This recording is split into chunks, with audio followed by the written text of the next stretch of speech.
Oh, there we go. I have to click the play button. Gosh, this technology stuff, man. How's everybody doing? Oh, we got 26 people already. Is it cool if I bring the chat window into main view? What do people normally do for these things? That's probably annoying.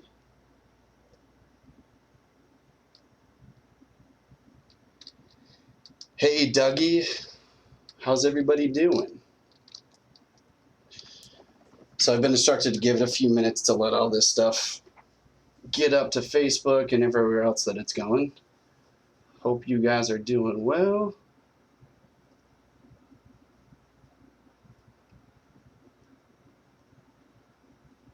Okay, cool. Thanks, Plans. Tama. Hello, Tama. I just heard your voice 5 minutes ago.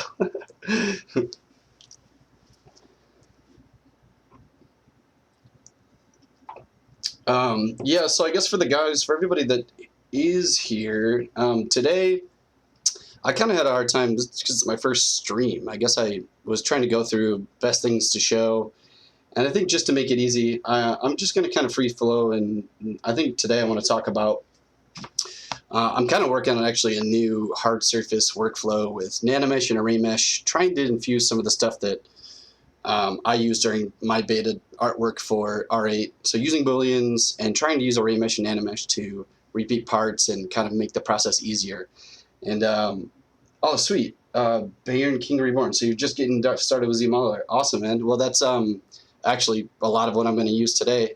And I don't know, for you and others who are just getting into it, if you haven't kind of delved into all ZModeler brush features, there's a lot of actually really awesome stuff that I think a lot of people take for granted or really just haven't made the jump. I think that's probably a lot of it is you're comfortable with other stuff. So yeah, definitely hard surface. It's not, I'm definitely at heart more of an organic sculptor kind of guy, but the last couple years I've been trying to push myself into hard surface more. And I think for this, I'm going to try and, I don't know, a lot of hard surface, I think in ZBrush traditionally has been a lot of Dynamesh and polishing and, you know, techniques, that kind of stuff. But I'm kind of bringing the old school way into the new school with ZBrush, you know, poly modeling, block modeling, and with ZModeler, I'm so much faster than I ever was with using Maya and all kinds of things. So hopefully this will be a good one for all of you out there if you haven't seen any, you know, basic functionality with getting this stuff to go. So Kyle, what's the deal with everything? Is everything up? Should I get started, or let me know when?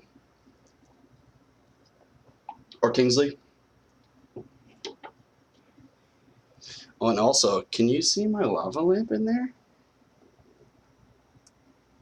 Wait for it. Oh, it doesn't come in. But my Liam Neeson nonstop poster is visible, so that's great. Oh, nice. You like ZModeler and needed to change the Maya for graduation project. Ah, so I'm sorry, I don't know how to pronounce it. Vidjaran. Vidjaran? Is that right? Yeah, ZModeler, if for those of you just getting started in modeling and you're just learning ZModel at the beginning, you're lucky because it's definitely a much nicer workflow as far as just artistic usability and less technical stuff, a lot of buttons and menus going the old school practical approach. So, thanks to yeah, definitely very lucky. These guys are the best. Okay, so Kingsley, looks like Kingsley said I can get going. Or Michael said I can get going. Okay, cool. So, you know, I started working on this sort of kind of trying to get out of workflow. I know a lot of people don't like the word workflow, but kind of trying to stick to a few sort of sequential set of events and coming up with something. So today I want to kind of focus on working on hard surface and maybe trying to get some kind of spaceship design. So usually, I guess for me, and I'm probably just going to eventually, I'm going to try and keep an eye on the chat and answer questions and stuff. So please feel free to throw them out there if you have questions or you want me to show something or just kind of bounce back and forth. I love that. I prefer that actually. So, you know, in this case, normally, obviously, everybody starts with reference. I mean, for me, for this, we have a couple hours. So I'm going to try and get through as much as I can. And I'll probably do this as a project-based thing where maybe we can go through and the next, you know, few streams, I'll be able to complete this from start to finish. Yeah, so, okay, so, you know, the beginning stages, I don't know if you guys use what do people use out there for reference? Like when you're in ZBrush, do you guys do everything a second monitor? Do you use another app that brings up windows? Like what's the general consensus on that these days?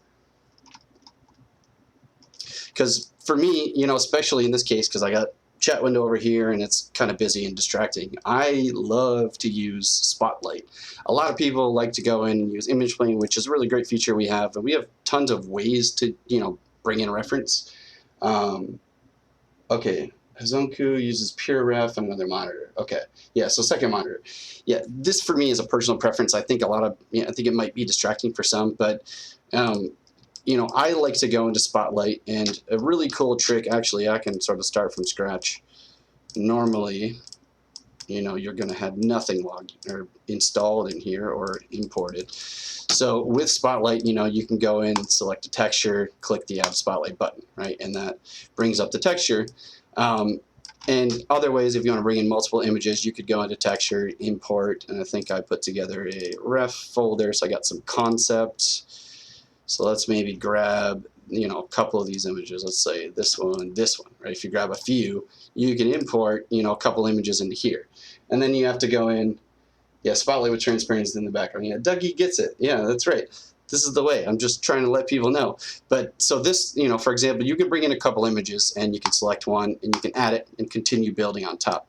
I don't know if anybody, you know, if you guys aren't aware of this, this is a really cool way to bring in multiple images straight into Spotlight without importing them all into the texture tab. So as long as you have an image loaded onto the canvas and you have the Spotlight wheel on, so I'm pressing Z, and leaving the wheel on, I can go into texture, import, and I could just go in and select pretty much everything else except for this guy. And that's going to dump all these into my Spotlight. So really easy to bring in more images, and I think I have a few more, so I'm going to leave the wheel on, go on and grab, you know, maybe these guys too. So I'm kind of just bringing in a bunch of, just a collage pretty much, just to kind of give me some things to build off of. And maybe I'll, you know, for this, for the experimentation of this workflow, I think I picked one of these images to kind of build the frame from. And I might go through and just kind of tweak stuff here and there.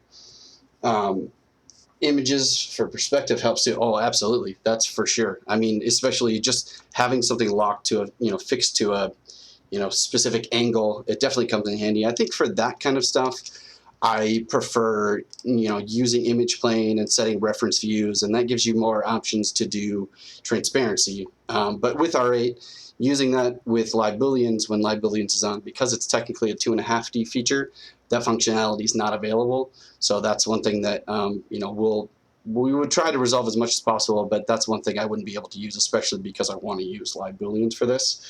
So yeah, for me, Kingsley knows all about that. Prometheus, yeah, this is my this is one of my favorite ship designs recently. This thing is so cool. They did a great job with this, regardless of whatever you think about the movie. I loved it. I don't know about you guys, but I think Prometheus was, honestly, I don't know. Those people out there that have seen Prometheus and Alien Covenant, I think Prometheus was better, but Alien Covenant had a lot more information that, you know, answered a lot of questions. But anyways, that's my take on Prometheus. But, you know, so I bring in my images, and the great thing about this is, you know, I can turn out the wheel, I can go in and I can save the Spotlight. We'll just save this as, like, we'll say temp. All right, so the position and everything comes in. So if I were to go in and load some of my other ones, say I load in maybe, I think the MISC board. Right, so this one, I started to position some of these images, right? And the positions will actually store for where you save it. So I like to sort of, you know, for me, I'm using a custom UI. This is actually a new one that I'm kind of experimenting with. But I like to position images that I'm kind of focused on at a particular time. So I could go back and load the temp one here. Right, so I have all my images, and then maybe go in and tile these small and set up just a few around the canvas. Because, you know, well, actually, I think my window's here, so I don't want to block that guy. So we can go here, maybe put these over here. And let's grab a couple more just for eye candy. Let's say, where is Prometheus? Right here.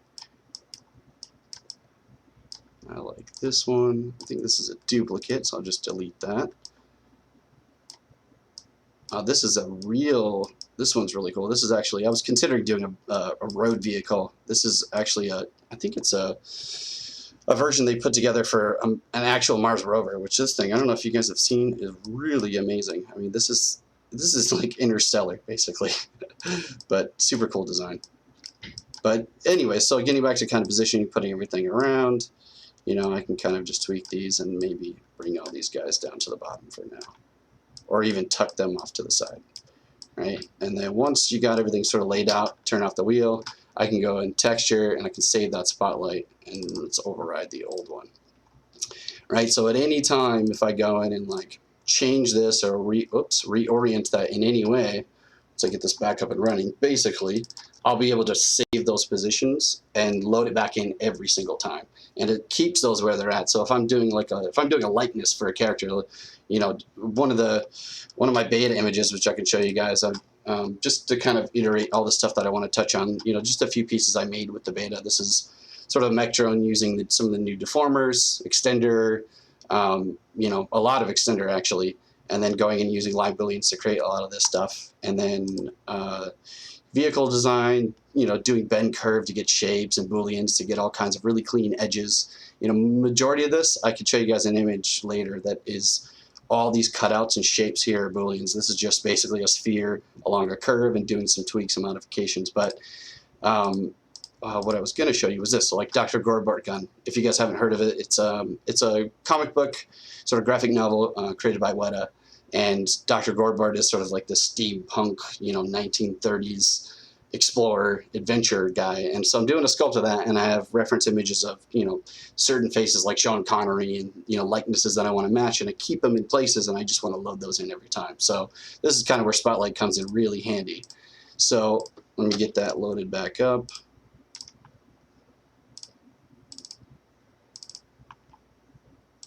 Yeah, the only issue with that Spotlight, just to mention, is when you're bringing in a lot of images, you notice I get a crash there. And a lot of that, if you ever get crashes if you use Spotlight, a lot of it has to do with scale of images. And we have actually made a lot of improvements to that with R8. There were more crashes, I think, with R7. But a lot of it has to do with scale of images. So a lot of times I'll go to Google and I'll search for something and I'll set it to large image. And you may end up getting extremely, you know, big images that don't appear to be that large when you're in ZBrush because you're scaling the spotlight wheel, but it can have a, you know, effect, especially when loading in multiple images. So just keep an eye out for that when you're bringing them in. You know, take a look at the images, maybe rescale them if you have one troublesome image that, you know, keeps forcing a crash with Spotlight, because it does happen to me, you know, every once in a while. So just to kind of mention that, and then I'll go through and sort of reset this up.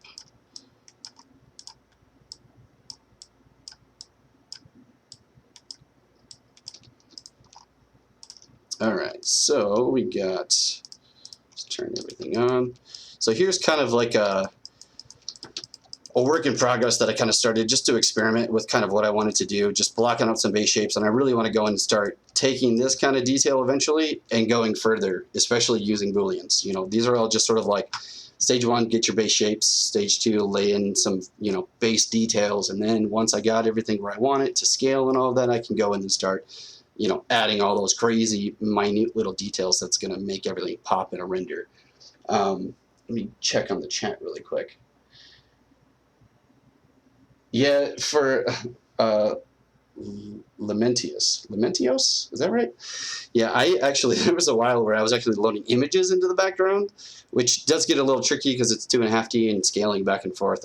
Eventually I want to be able to have just my own custom backgrounds with pictures, but for now, you know, it's nice to just change it up. I get a little sleepy with the default gray, you know, I don't know if you guys get the same, but I have to change it up every once in a while, which, you know, you can always cycle through the default scripts at the top, which are nice. But customizing, I think, I mentioned it in our podcast. I don't know if you guys listen to the ZBrush podcast, but I think I've dropped it a couple times. Like if a movie comes out that I love, I'll pick colors out of the color palette and make a UI for that and use that for like a week or two. But it's always fun. Okay, so, you know, I'm going to go ahead and start from scratch, and then maybe I'll come back and really what I want to focus on is array mesh and nanomesh. Those are features that I don't know how much you all use array mesh and nanomesh and how you use it. From my perspective, I see a lot of people seeing it working for some things, but not working, you know, as a creative tool to go through and propagate details and things, which is something that I'm working out in this workflow as a way to take a bunch of base parts and start sort of blocking things out and then using it to apply with nanomesh and remesh. And the great thing with live booleans is now we can use that to repeat parts and then create booleans from those pieces and create instances basically. So it's with a spaceship, especially when you have a lot of crazy details that going in with ZModel on one unified mesh that has topology in your block modeling, that that's going to become a nightmare. So this is definitely one of the benefits of being in ZBrush, is that we can use all these features. So I'm going to kind of go in and start from scratch. In this case, normally what I do, and I'm actually going to scale these down just a little bit more. And I always set them to, eventually I'm going to go full screen and I'm going to drop the menus. Hopefully it's okay for you guys if I'm using a custom menu for a lot of this stuff. So the way that I'm doing is I have a lot of hotkeys assigned to certain functions that I use all the time. And then anything else that goes into menus, so instead of going to the tab, going through the tool menu, especially when I'm trying to design and not get stuck going into menus, this is the custom UI that I made. So I've assigned a custom palette that I've made with custom subpalettes in here. And I've turned off, I have one open subpalette on, so it only opens one at a time. And then I assign this to the 2 key, and then wherever my cursor is, I can go through and just quickly access some of these things. So if anybody has questions or whatever, what things I'm using for this, throw it out there and I'll try and keep an eye on the chat. But it helps me a ton. It helps me just keep focus and use my full screen to model and create. So I'm going to save this spotlight one more time. Let's hope everything's in order. There we go. Okay.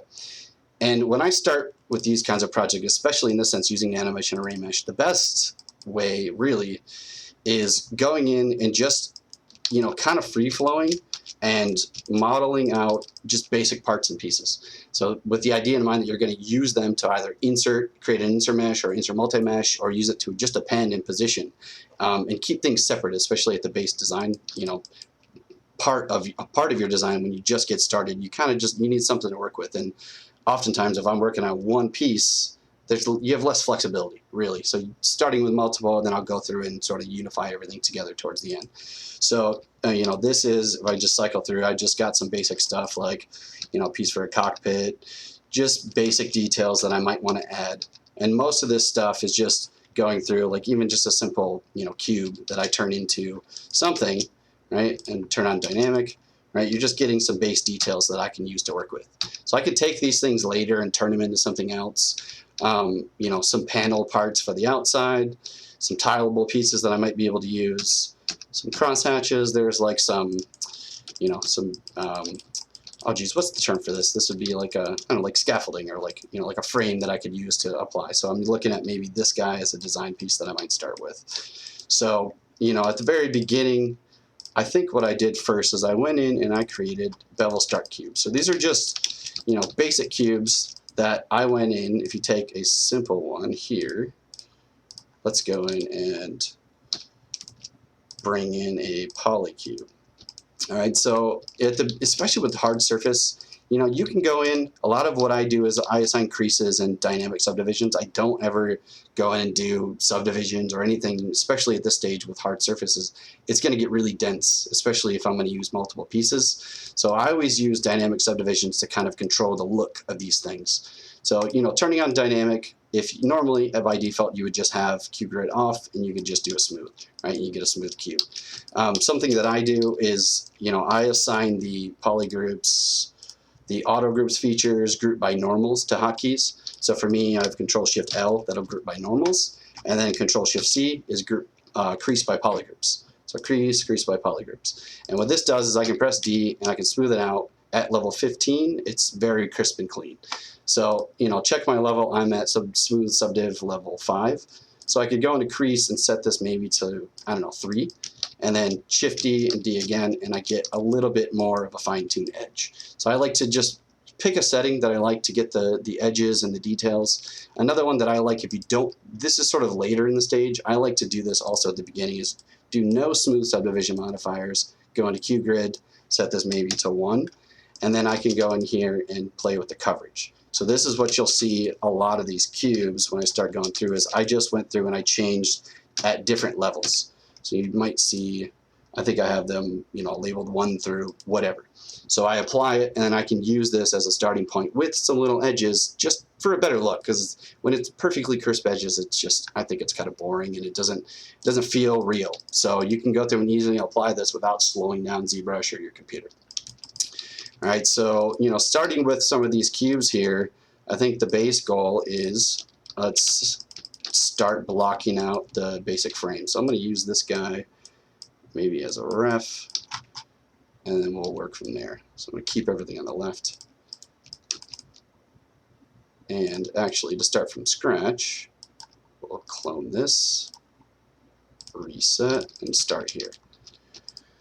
All right, let me check to make sure. Oh yeah, I am using a mouse for this. For hard surface, I don't know, especially because I'm using Gizmo and I'm using a lot of on-screen controls, a lot of going in and scaling. Oftentimes, especially with deformers, when you have your pen and you're trying to grab things, I find it visually kind of distorting to have my hand in front of it. You know, in that case, when I'm sculpting, it's perfect. But for this kind of stuff, especially block modeling, I don't know.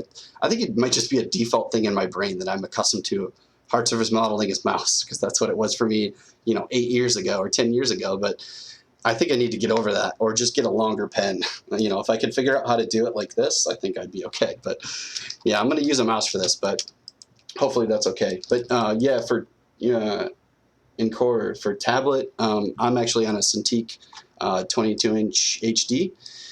That's what I'm using in the office, and we have, you know, I think I have an Intuos 5 laying around here, but I've been on this Cintiq for about 1.5 years now, which is, it's nice. I've tried the Cintiq, the Pro, which the one that Paul has, I don't know, I want to say the thing is like 30 plus inches, and it's amazing, but also I think I don't know, for those of you that have been using Wacom tablets, for example, you get used to the, you know, hand to screen orientation. If you did that long enough, it's kind of hard to use a Cintiq, which even some of the best sculptors, I think Dominic Quick is one of those people who, you know, he can't use the Cintiq because he's been trained to use this thing. So I don't do well with the big screen either, because it's just long, broad strokes that I'm just not, the muscle memory is different, I think.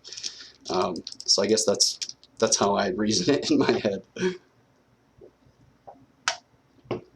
All right, so let's get started. And please throw out any questions while we go. I'm going to close my tray.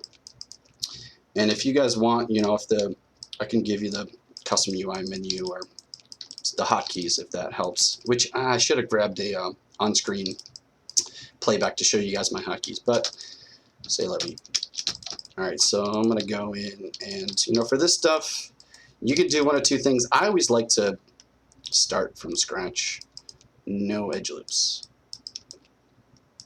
Too much distraction for me. I just like to go in and kind of just grab ZModeler, and let's go in and start adding some edge loops. For now, you know, I always like to drop one in the middle maybe, and we can go in and start scaling this.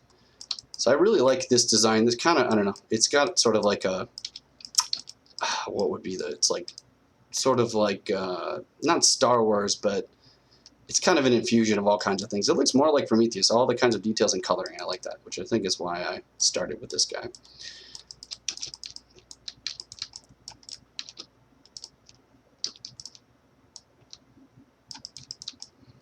So I'm just going to kind of go in and bring all this stuff in. And I like to, you know, I keep my symmetry controls visible. Like I said, I don't like to open up too many menus, especially in this. It just gets a little taxing after a while. So I could put the primary stuff that you know, there's only so many hotkeys you can assign. So I use those for very essential things. And then this kind of stuff, lazy mouse, symmetry, I can kind of easily access. All right, so I got some basic pieces here. Right, and then one thing to note too is that, you know, if you're using that, I kind of want to get that nice beveled edge there just to kind of get a look going, so it's not a clean edge, but it changes based on scale. So if you have it set to a certain value, you know, at the base cube level, when it's a unified mesh, it's going to change a little bit. So once I get this going, I can maybe go in and crank that up. And then let's go in here, and I'm just going to break off one of these guys. So key mesh, you know, just grabbing a point, hitting control, I can break off these parts and pieces. So I'm keeping these separated, but all in the same tool because it's easier to work with that way. But eventually, you know, the one thing I like about this is when, you know, say you want to go in and you want to level edges out, you know, in the sort of old school Maya way, you could go Gizmo, alt click, align it to the masked area, and then you could go in, turn on your local, and you scale these guys like so. But I always sort of default to Control Shift as the clip curve, right? Because this is really nice to just kind of go in and easily like flatten these guys out to the same, you know, level, which is really nice. So maybe I'll go in and just move these around. And then let's move these guys up. So I'm looking at some of these frame pieces here. And then also another thing that I use, mirror and weld a ton. I use mirror and weld, and I have a, turn on my floor grid. I usually use a default floor. I don't like to work with floor grid. I don't know about you guys, but it's, I don't know, it gets very distracting, right? So the best thing that I can do, you need the floor grid to, especially for mirror and welding, to show you what axis, the positive axis. If you've ever run into, you got the good stuff on one side, but you want to mirror the other side over, yeah, I got a mirror, weld. So I like to keep tabs on that and keep the floor grid there to show me the X, Y, and Z axis. So I kind of went in and customized my own. So I'll just open up I have a customization folder with these kinds of things. Right, so this just has the floor grid moved way down. I think I changed the color of it, so I went into modifiers, changed the color to, we can color pick to this. I think I changed it based on the background, so it kind of blends in with the background a little bit more. So you see how it kind of just went from, you know, purple to blue. So you almost don't see it. And then I scaled up the axis is all the way up to 9, so it gives you a large axis. So when I'm close up on the mesh, you don't see the floor, but you do see your X, Y, and Z axis. So little workaround to kind of give you a visual aid without having to turn on Gizmo or turn the floor grid on by default. So then, you know, in these cases, I click 2, and I have my mirror in Topo Essentials, so I could turn on mirror and weld in Y. Click yes. Oh, make sure I have local symmetry off. Right, so I can kind of match that piece like so.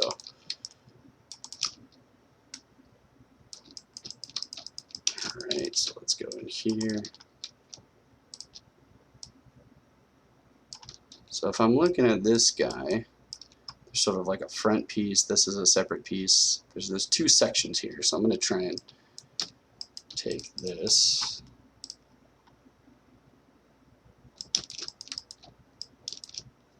All right, so let's grab these guys.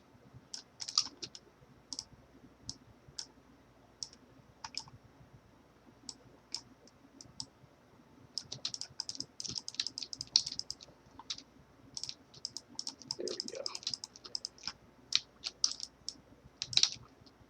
All right. So now this is where the key mesh stuff comes in really handy, because I could just go in. This is where I start kind of just manually going single edge loop, maybe add an edge here, and now I want to go and just key mesh these guys, close that out. So I'm sort of getting this sort of stair stepping effect, which, you know, I could go in now and cut this off, and key mesh this with stepping here. Bring those guys in.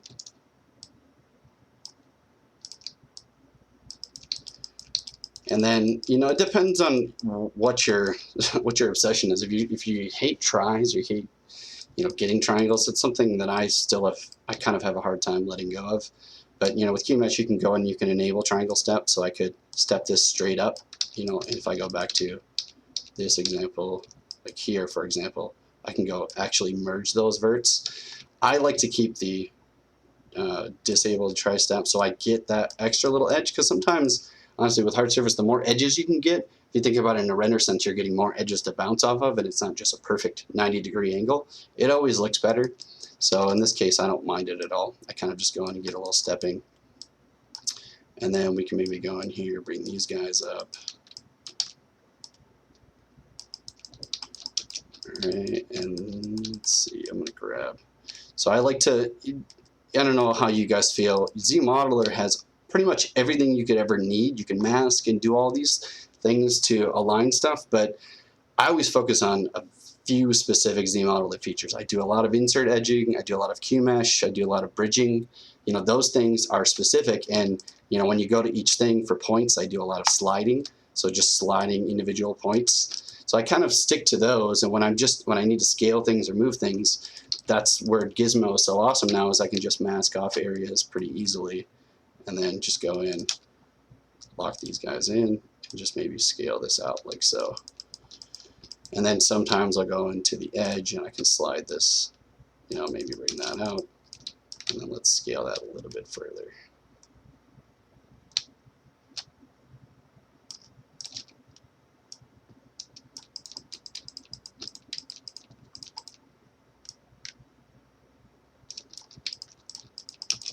And then handing in clip curve, as Paul loves to say. I don't know where the Blues Clues references started coming up in our streams. Does anybody else notice that? Do you guys watch, does anybody watch our ZBrush, our 4R8 release stream? I feel like the Blues Clues references were heavy in that one. All right, let's go mirrored weld. There we go, so I got that working. And then, you know, it's something that comes in handy if you kind of want to check.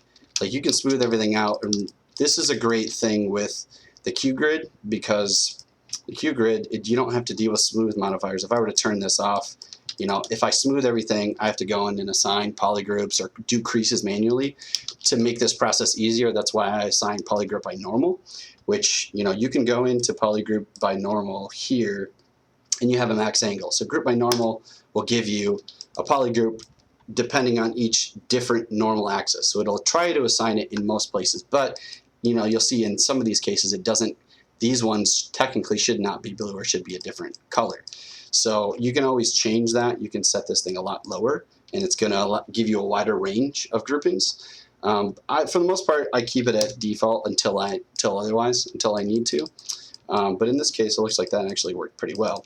And then, so for me, if I group those together, Control-Shift-L is polygroup by normal, and then Control-Shift-C, increase polygroups, and then I get majority of that stuff. So I can kind of limit the amount of work that I have to do. You'll see that like these ones didn't crease, but you know, could be a happy accident, or I could just quickly go in, you know, crease edge loop really quick. Just to kind of see, you know, I like to see the look when it's sort of polished and clean every once in a while, you know, every 20, 30 minutes. So I kind of bounce back and forth with these. But that's kind of where QGrid is great, because you don't have to do all of that. So I could turn dynamic on, go smooth off, leave this at 1, and it's giving me a little edge, and I can just change the coverage as I keep scaling the mesh. So which I like that. I like that at this stage, and then eventually maybe I'll turn it off and, you know, go back to the standard sort of, you know, creasing and edge loops, or if you like doing insert edge loops to hold your edges, that's a good way too. I mean, luckily it's ZBrush, and you can go up into millions of polys and it's fine. You know, in that case, so you don't have to struggle too much with that. But so let's see, let's take a look at this guy. And then also another one I like to do to make it easy before I even get it. Once I have creases applied, so if I need them, I can auto group these though.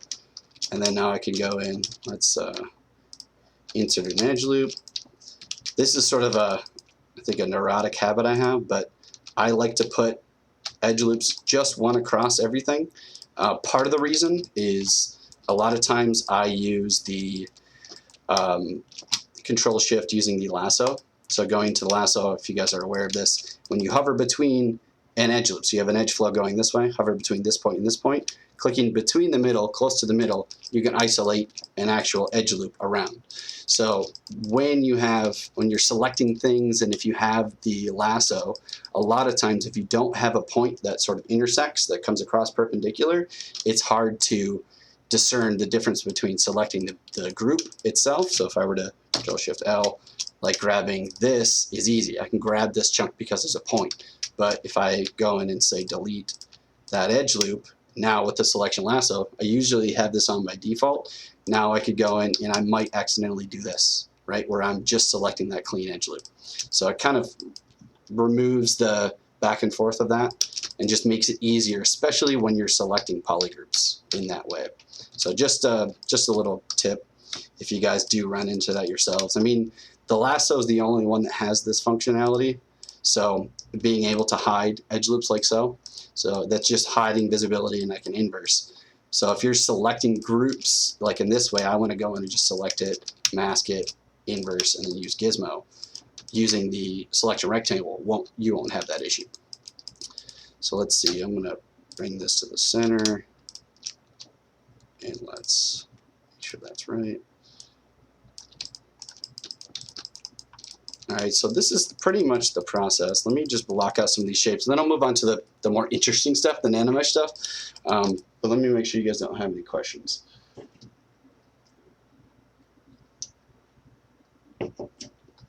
Okay, we're good. All right, so let's take this guy. So I'm just holding Control with a masked off part, and I can duplicate that. So I'm kind of trying to hit the wing now. So let's make this one really long. Make sure I have my symmetry on.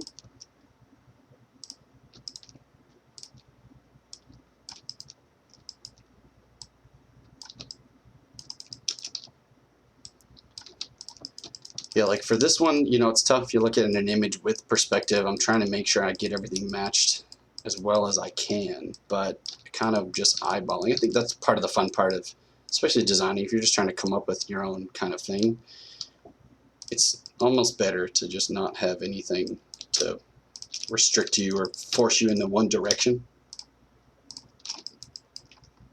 Okay, so I'm going to turn on symmetry Y so we can tackle this right away. Another great thing about clip curves, I can do that without doing the mirror and welding.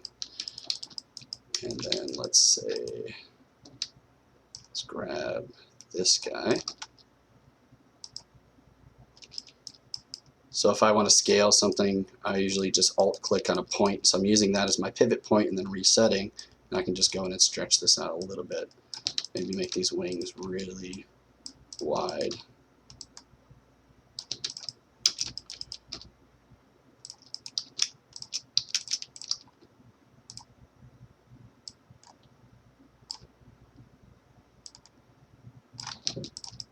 Okay, I think that's probably a little too long. All right, there we go. All right, so there's a little stepping here, so I might go in and do, we could do one of two things, you know, if you guys are, we could go in and say, like, for example, you could do single edge loop, I can maybe add one here, right? So this sort of step up, plateau, step down.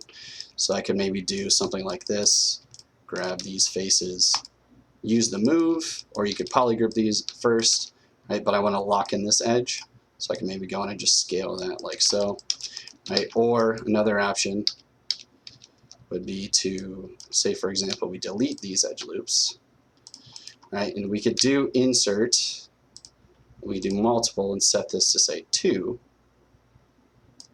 and then we could do specific elevation, maybe, see if we can get that way too much. So let's set this to say maybe 1, give that a shot.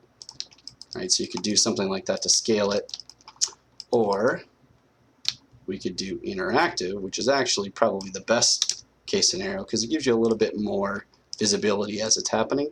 So kind of dragging to the right and I can scale.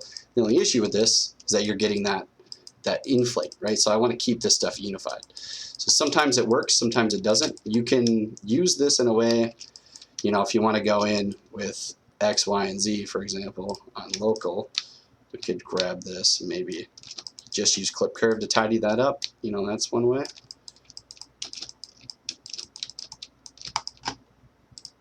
And let's just do Z.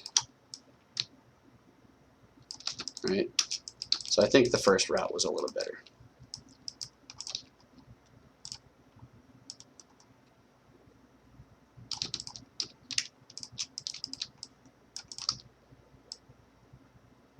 There we go.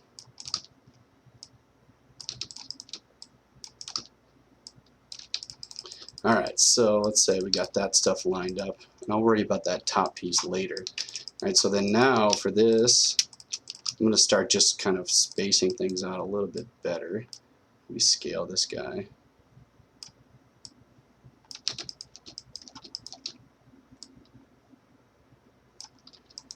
All right, so the good news with this guy, I think, is there's a few repeat parts back there, some little covers and space between, so we can maybe do some arrays or duplicate the same part. We can kind of play it by ear.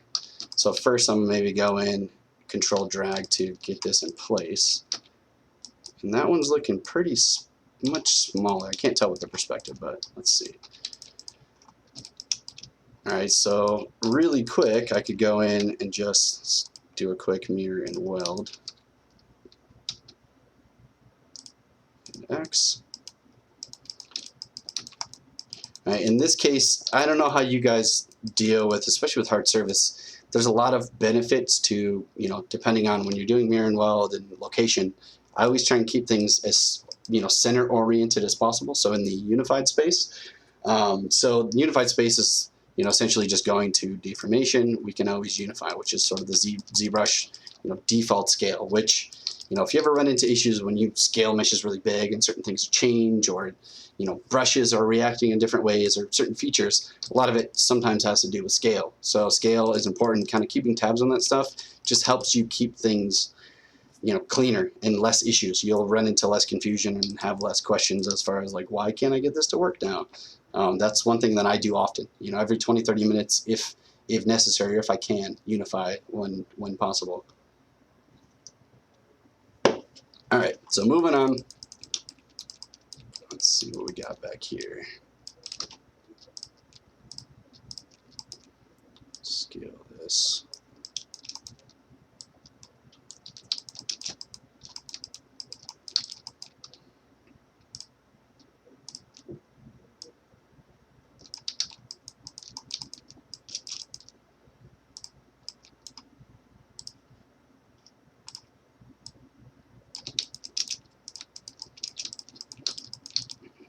All right, now at this point, I think what I want to do is, there's a couple of those repeat parts back there. I really want to make sure that I can tackle getting some arrays going. So this is where the power of array mesh, I think, is really awesome, is now I'm going to go in and just polygroup and auto group everything. And then let's do, what happened there? 1 second. That's why I had something messed up. All right, so let's do that now. So just going in, polygroup, auto group, and then I'm going to split these parts off. So do a group split. And now, I always like to go through and keep everything organized. So we'll just do for each front one. And say, I always label them with a number just in case, if I'm going to take this part and turn it into something else, I can kind of keep them oriented, organized. By giving it a value, I can duplicate it, it's going to take the next value too. So it makes it easier to kind of just keep them same name convention, numerical order. And then this one, so I'm going to move this down the chain. So we want this to be number 3.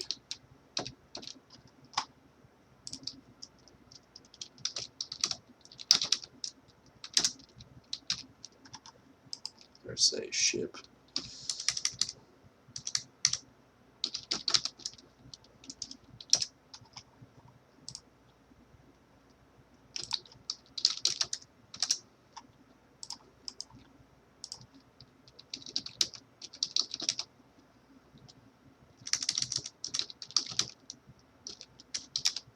All right, there we go.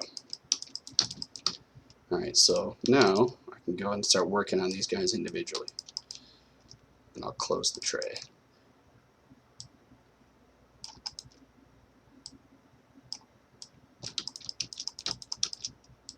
All right, so this piece, there's those repeat parts back there, and I can take those now, and I can go in. So let's just start doing some arrays, start speeding this up.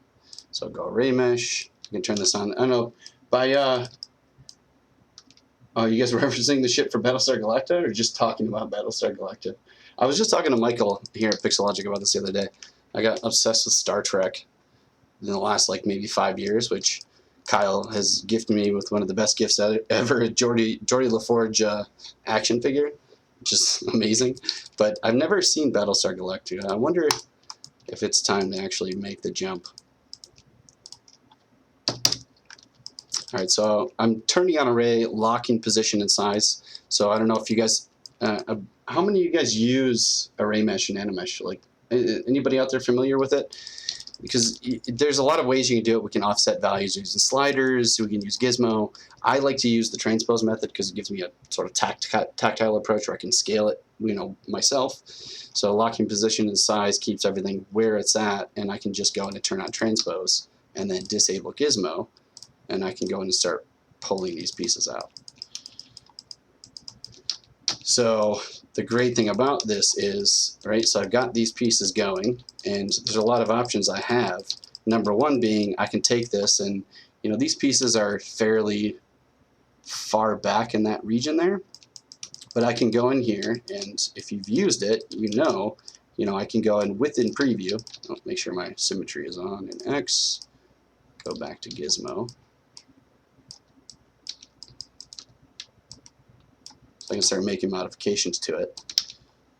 Let's turn that off. All right, and see those updates in real time. So as a design tool, especially in this case, because I'm not quite sure how everything's going to look, why would I want to go in and make 3 parts and do all these details and then go, oh crap, I don't like it, I want to go back and make another one. I can take this and I can sort of modify on the fly and repeat, or add more, which may end up giving me more options, right? So let me just reset this specific, and we'll do interactive. So get back to key mesh. So this might be where I switch back to single.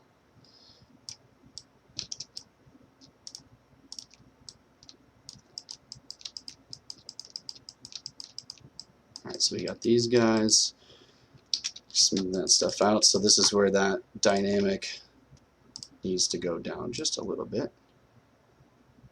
Right, or for this piece, it's giving me some nice bevel edges, but it's not perfect. So this one I might turn off. This one's where I might start setting my polygroups and getting my creases lined up for these guys, because this is where it kind of helps with very specific edges like these here when they're really close together. I don't know how many people are familiar with that, sort of walkthrough I went through, but let's say I'm going to group by normals, and I actually want to go through and just do some manual groups. So I'm just polygrouping these guys, cycle through, and solo. So I have solo, Control-Shift-S, so I'm kind of just making it easy so I don't have to go all the way down or move that somewhere. All right, so I'm just making sure I got a polygroup for everything, and then we could go in, I think in my edge loop I have crease settings too, so I can uncrease all crease polygroups. All right, so that's creasing at level 15. So I'm going to bring this down. It depends on what kind of thing I'm working on. I like to have a little bit of a smooth edge. So starting with 3, going up to 6. So at level 3, it's not going to smooth. So dynamics on, it's going to hold up until 3. So basically this is saying once you get to 3, that's where you're going to start smoothing after that value. So leaving this at 3, I can go to dynamic, and now once I hit 4, you're going to get a little smooth, and then all the way up to 6. So it's sort of like a multiplier. So take the crease start value, multiply 3 by 2. So you get 6. That gives you a pretty good smooth. If you want to change that even more, you can crank this up to say 4, and then we can go dynamic again, and that looks really good. So as you increase that crease stepping, it helps a ton. And then it looks like maybe let's see, where is there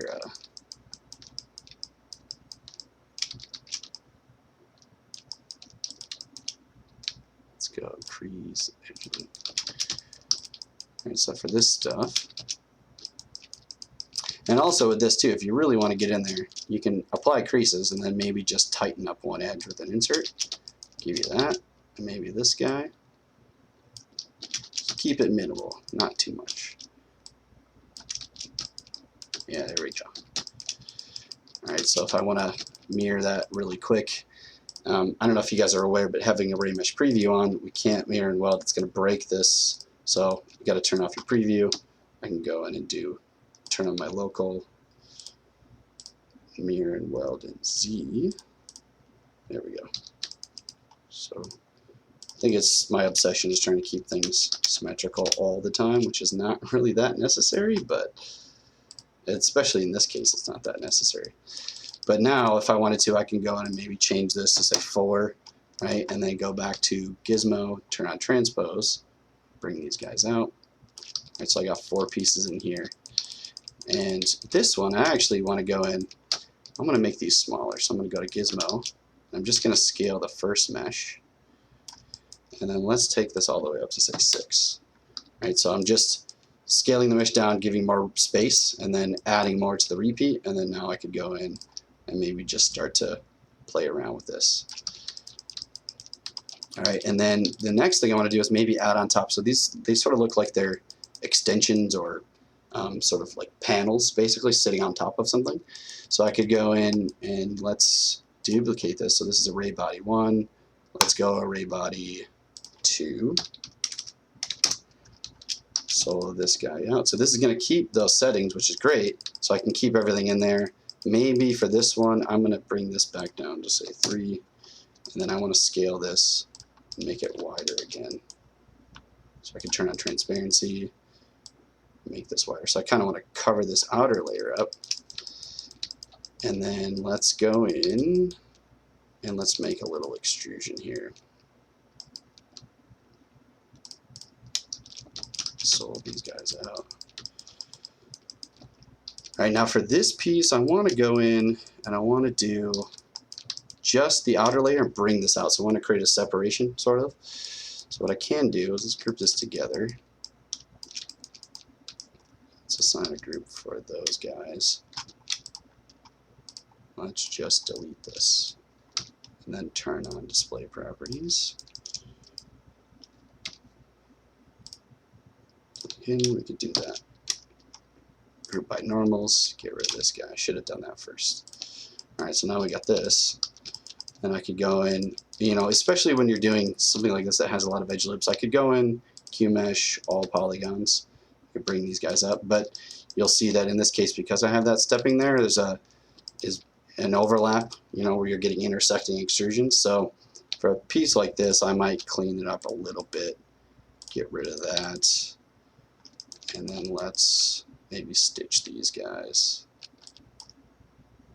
down.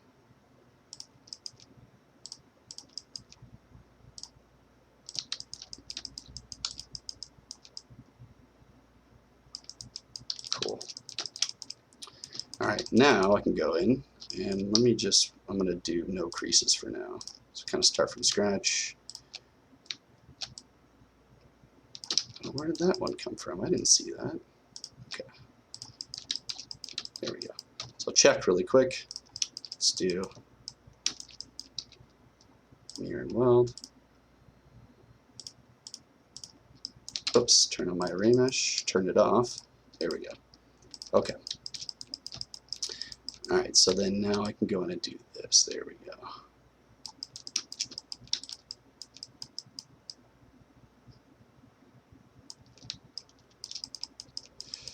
All right, so solo, so now I'm kind of creating this sort of bridging here, and I could maybe go in and just play around with the scale. Bring this up.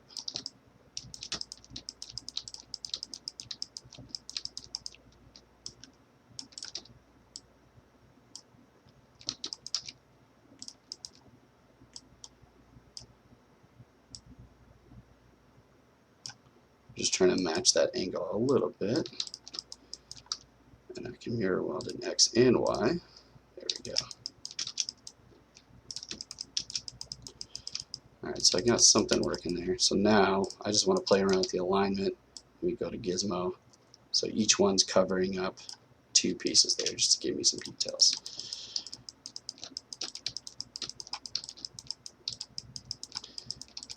Alright, so this is the overall process I kind of went through to get the block out of this thing.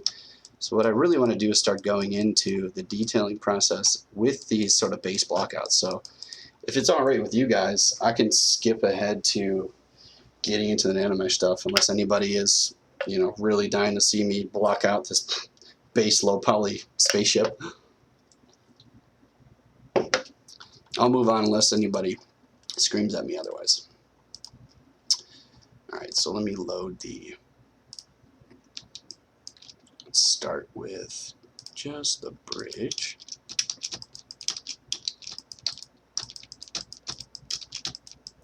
So I'm going to break this stuff off into a new tool so we can start from scratch.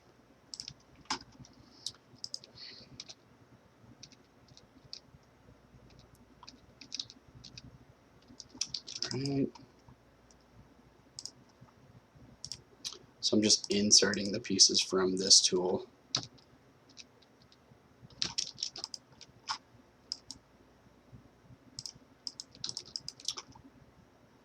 Or what I could do, actually wouldn't be so bad.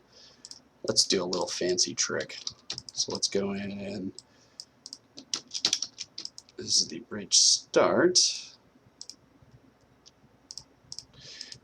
I don't know if you guys have been using Booleans, the chain works really well. I like to go through and organize subtools like per group. So if I'm working on one front part and this has a bunch of pieces in there, I set that one to top and I can shift click, turn everything off, and this will just turn on the bridge stuff that I was working on. So now I can go in and maybe just disable the stuff I don't want. Just clicking on the dark gray bar below. Okay, delete that.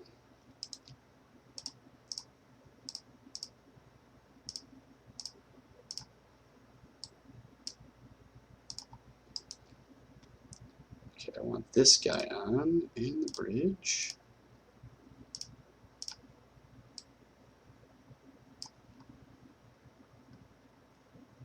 In the frames.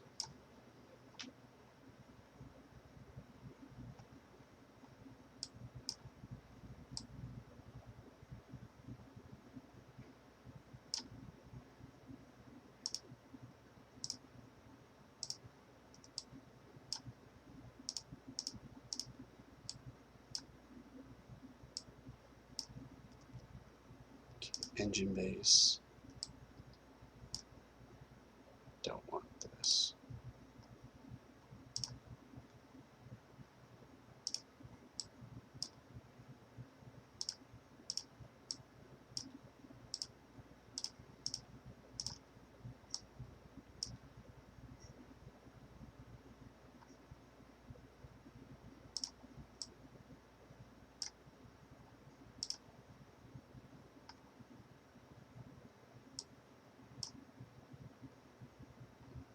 Okay, cool.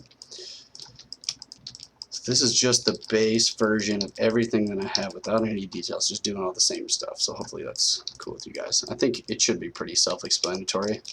Just using those same stuff, Gizmo, ZModeler to kind of block out these pieces.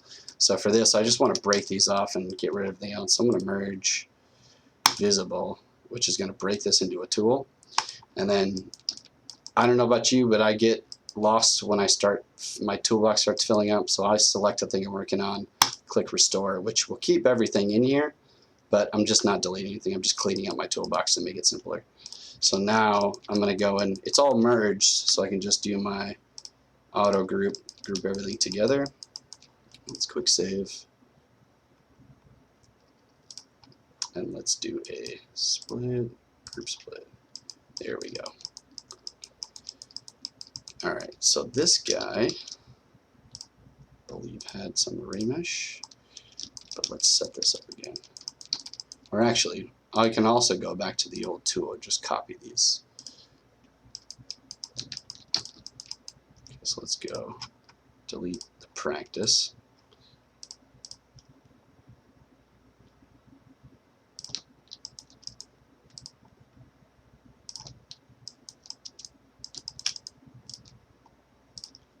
So I can go to these remesh settings, copy them, paste these here. All right, so the scales changed just a little bit, so I can just go in, turn on Gizmo. Let's go lock position size.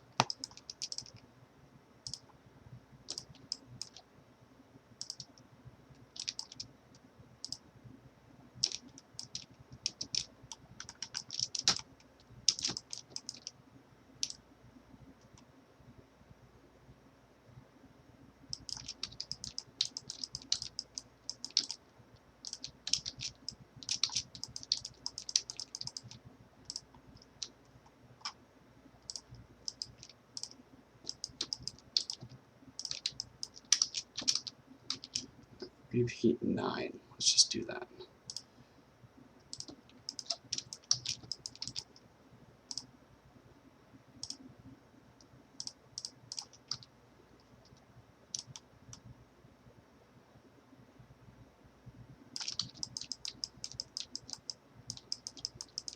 Okay, sweet. I think that just about covers it.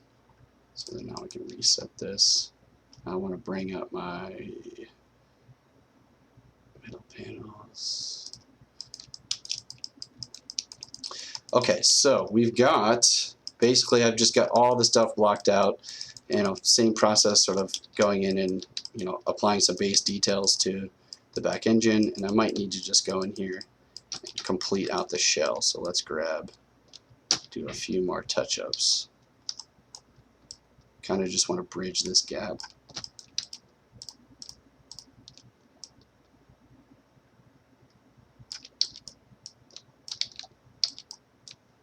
Set this to single.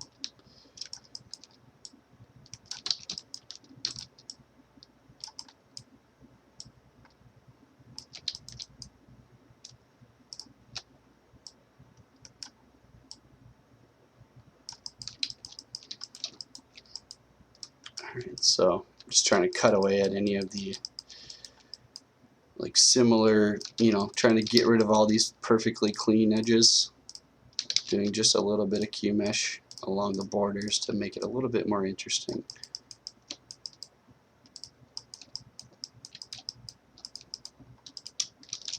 Crease those guys. Maybe go in and do some manual creasing real quick.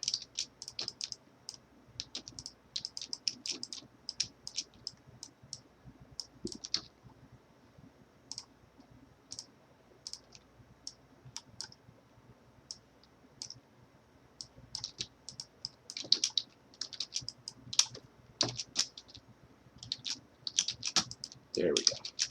Almost got it.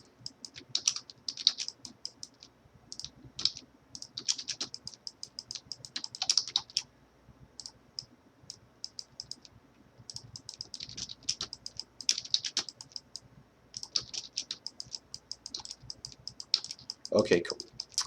Alright, so now we get to the more fun and interesting stuff. So we got, you know, a lot of these base pieces, and I'm probably going to start with, I started with the engine because that had a lot of really interesting shapes. I've got some, you know, little close-ups cut out just of that piece that back there.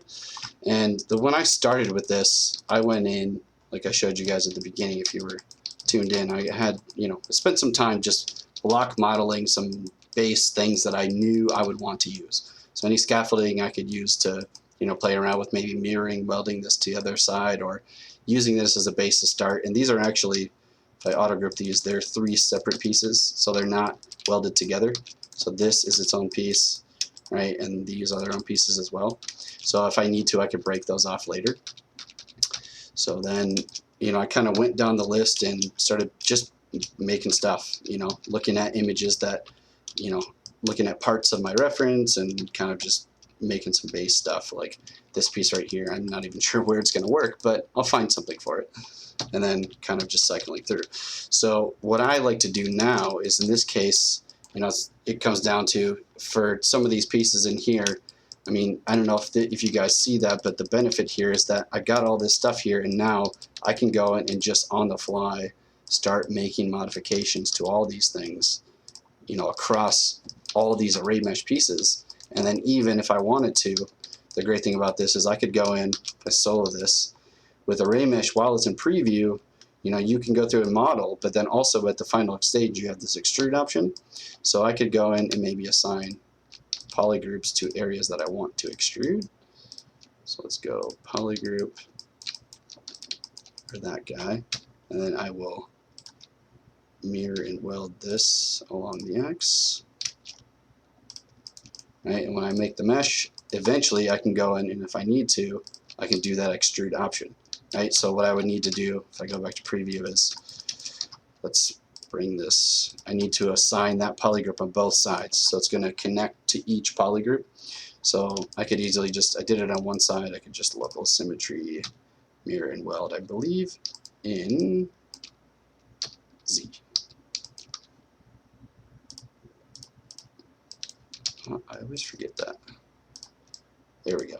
Okay, ray mesh on, extrude, right? And you can bridge those gaps, right? So that's another really cool feature is that, you know, if I don't want these to be spaced or I want some of these to be connected, and I could go in and assign a polygroup to this area and then maybe this area. So now we can mirror weld in X and Z.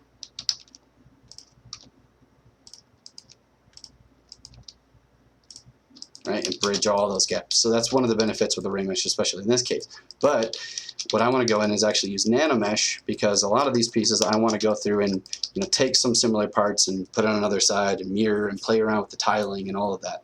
So that deals more with assigning to the geometry itself. Where a ray mesh, we can kind of work within the entire space and just repeat parts along an axis. But in this case, I actually want to go in and make some of these parts into nano mesh brushes. So, you know, you can always go in, you can create a multi-mesh brush if you want to. I can go ahead and, you know, use these to select from or insert on top. But for me, because we're going to be going in and doing create insert mesh and then create nano mesh brush, you know, the sequence of events is create the insert mesh and then create the nano mesh. So I like to just be able to view my parts and pieces and pick them out and make them nano mesh brushes as I go. That's just the way where my mind goes, especially in a creative space, I guess. So one thing that helps me is I keep everything, you know, I take the first piece, go into deformation, unify this, and then repeat to others. So that keeps everything in that perfectly, you know, sort of square unified space. So it's all here, and then I can go in now and use my expose option. So I can expose all this. And I think in this one I have just X and Y turned on, so there's no Z exposed, so it kind of lays everything out. But what's really cool is, you know, the insert mesh can be created anywhere. So I can go through and just kind of cherry pick parts. So I can maybe grab, I believe the one I want to start with here is, say, this one. So I'm just alt clicking on that mesh. And I don't have to do anything. I can leave the expose on in this view, go into brush, can make an insert mesh, do new, and then now I can go insert or create nano mesh brush from that. So now it's assigned it in ZModeler. So I go ZModeler brush, hover over poly, and we have insert nano mesh. So let's go back here, and I'm just going to start working on this piece. Now, in this case, you know, we're dealing with symmetry, and the rotational values with nano mesh may not perfectly align to the other side. But, you know, I like to work on the left side in this case where I keep Z facing me, so left is always positive. So I'm always going to mirror and weld at the end. So I kind of just go in and let's just focus on an area to kind of work on. So first and foremost, we can kind of go in and assign polygroups to everything, or assign a single polygroup to everything, and then maybe I want to go in and just start picking out areas where I'm going to assign these nanomeshes. So I want to maybe do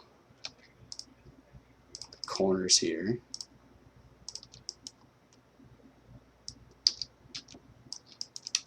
All right, and I can maybe do top and bottom is going to be a little different, so I'll keep those guys like different groups.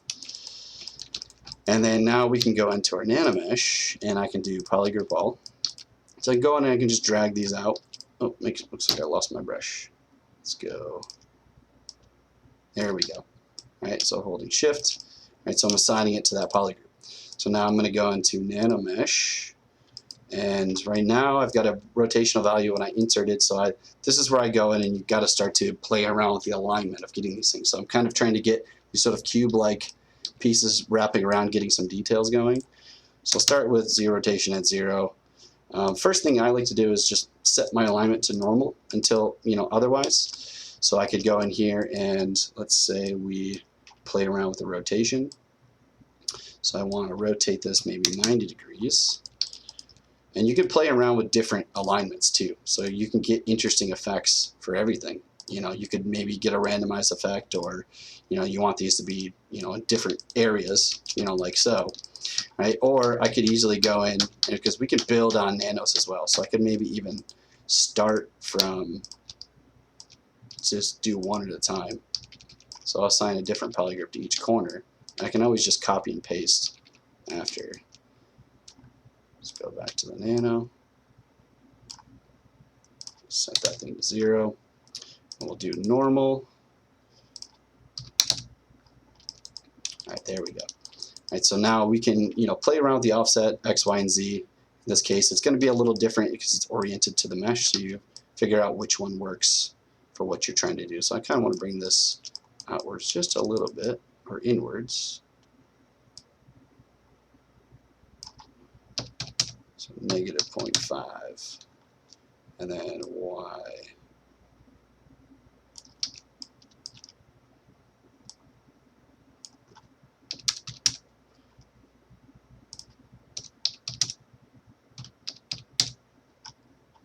Negative 0.05. How about that? There we go. Okay, cool. All right, so I got this aligned, I got this thing facing, and now I want to kind of go through and mirror some of these things. But, we can play around with flipping horizontally, flipping vertically. If that doesn't work for you, right, I could easily go in and just rotate this 180.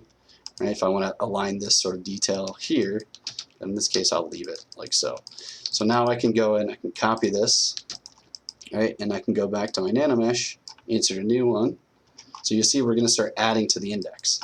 And now I can go in and paste, right? And then in this case, this is where I want to play around with my rotation to match this. So I could flip. If that doesn't work, I could easily go in and just do 180. Right? So I'm kind of getting these details from that cube on the inside. And then I could go in and just continue to play around with the copy and paste. So I can copy this one, and we can go down, add a new. So that's matched up, and I can cycle through the indexes. So I can go all the way back to the first one, copy that one, and we can go in here, just clicking and dragging, add a new, and paste. So I can start matching that.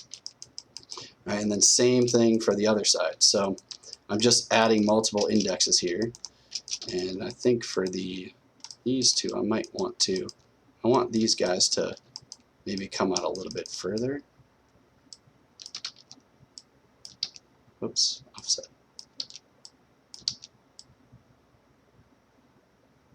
Here we go.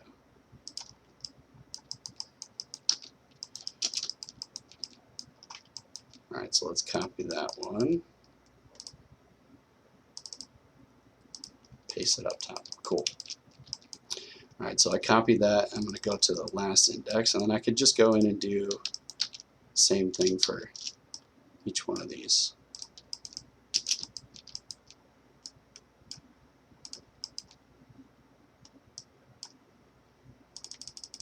Go back to the first one, I believe. Cool.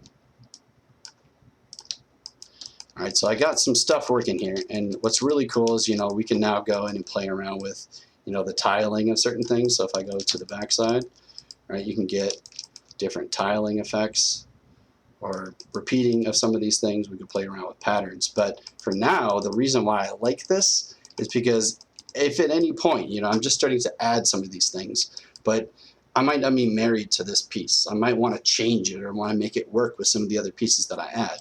So what's so awesome about this is using Nanomesh in this way, we can go in and use the edit mesh functionality. So now I could go in and let's say, let me see where we're at. We got these pieces on the inside. So maybe you want to add a little extrusion to this or whatever. I can go in and I can use this one piece and repeat it all the way across. And maybe let's just go in, let's do X, let's do Y. So I'm going to just do a little modeling here.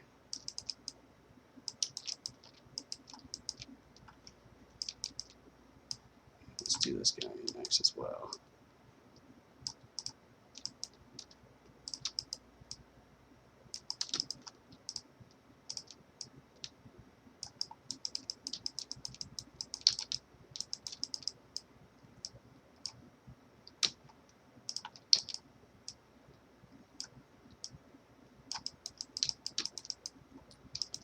Alright, and then maybe just do a little creasing to tidy up some of this stuff. Crease these hard edges here so I can smooth those out. Cool. Alright, so just add in some details. Then I can go back to edit and then I can apply that to everything. So if you think about it in this way, you can sort of shortcut a lot of things and don't have to spend a lot of time remodeling things or retouching things or tweaking things up. And I find that this is really a really fun way to kind of go through and just apply base nanomeshes to start with, and then go through and continue to build on top of them as you go. So in this case, I got some of these pieces, they're not aligned perfectly, right? But I could easily just go in, take these now, and for example, we can go in inventory, do all of these one to mesh. All right, so we got everything. And now we could split parts, split hidden, and then let's go take a look. So we got this guy, and then I could easily just do quick mirror and weld. Let's do X and Z.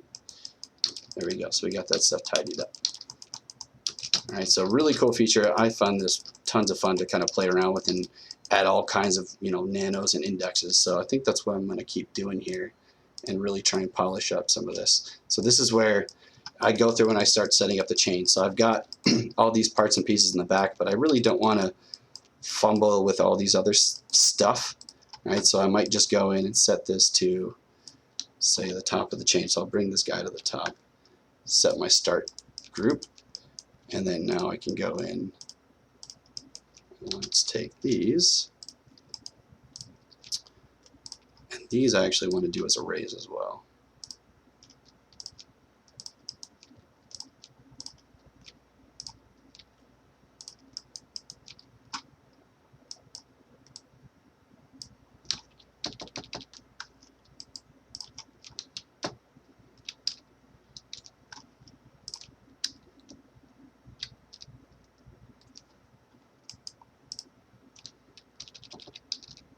Okay.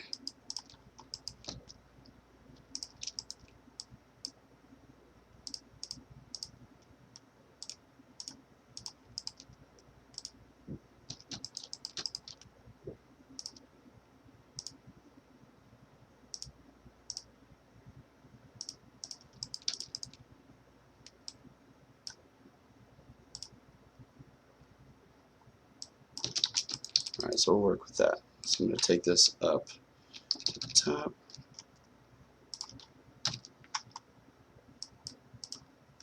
Set that as my start. So if at any time I can set this one below, so that's sort of the end of the chain, so I could maybe turn everything off, and I can easily just go in and turn this on, so I just have these parts and pieces. All right, so let's start adding some stuff. So this piece, I think what I want to make sure, because I see that there's sort of this tiling back here, but I want to not marry myself to that idea. Go back and assign my repeat, set this maybe to 3.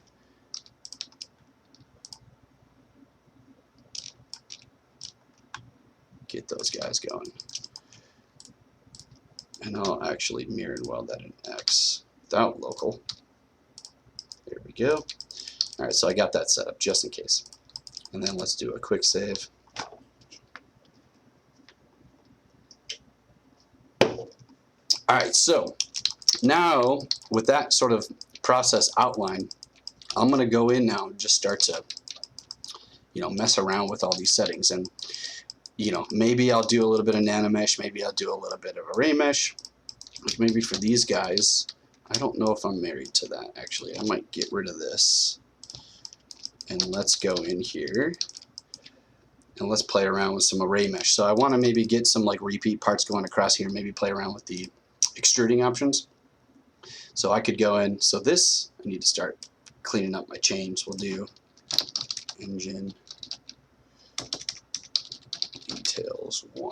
So all the stuff that's details will be nanos or inserted stuff. So I'm going to build off of this, bring this guy back up.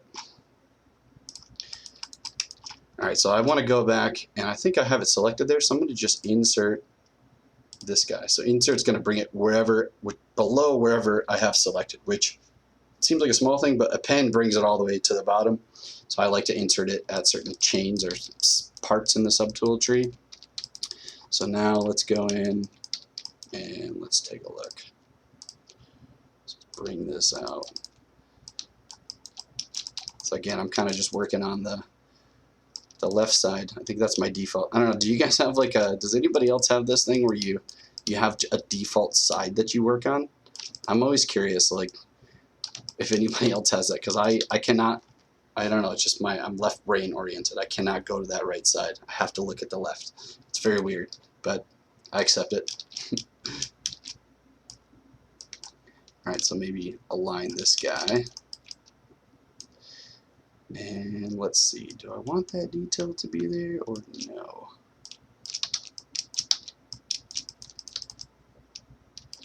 All right, well, let's try.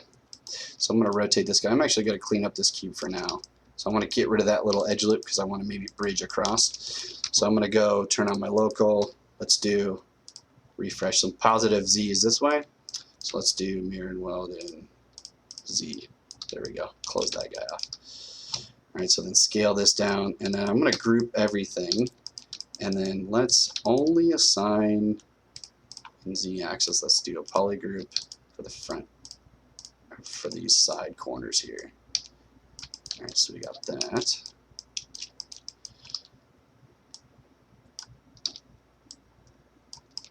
All right, and I'll put this here. All right, so I want to use that nano mesh ability, or that array mesh ability rather. And let's go in and do array. Actually, hold on, let's do one more. And let's mirror and weld in Y, no local. Yeah, so I don't know if you guys are catching when I'm using local, you know, I'm looking for just like mirror and welding across an axis, but if I want to do top to bottom, in this case with the floor grid, you see how everything is sort of unified. The floor grid sitting here, that's sort of my dividing line. So I kind of use the base underlying mesh. This one is my visual guide. I know that's mirror and welded in Y. So that's when I know when I need local and when I don't. But, you know, sometimes I forget to turn it off. You know, this is why I kind of bounce back and forth. But now what I'm trying to do is go into array mesh. It's lock position size, and let's go maybe like 10 repeats. So then using transpose again, turn out the gizmo. Let's maybe bring these guys. Maybe that's too much. So we'll go down to 8, 6. Ooh, okay. 5. All right, so I can bring these guys over. All right, and then switch back to the gizmo, and I can maybe tuck these in if I want to. Okay, cool. All right, now I can leave it, you know, I might leave it for now, you know, just so I can go in and maybe do, let's do maybe symmetry in Y.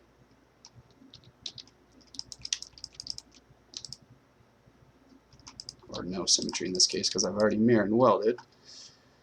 I just want to drop in a single edge loop in between each one, so give me something to work with here. There we go.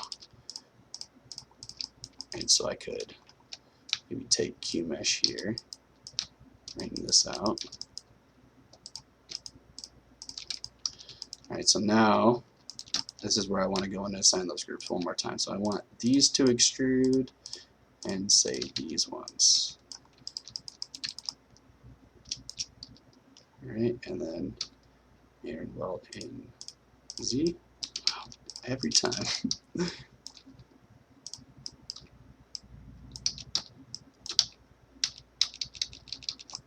Oh, am I looking at the wrong one? Yes, I am. That's why.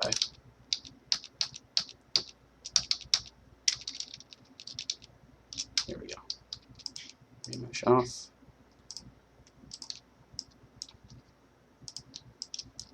Cool. All right, so I got my green group, and now remesh back on. So with that extrude option, I could go and make mesh, bridge those gaps, and then I could play around with the. You know, I got a lot of creases going on, so I could maybe just do this really quick. Crease these edges where I need them.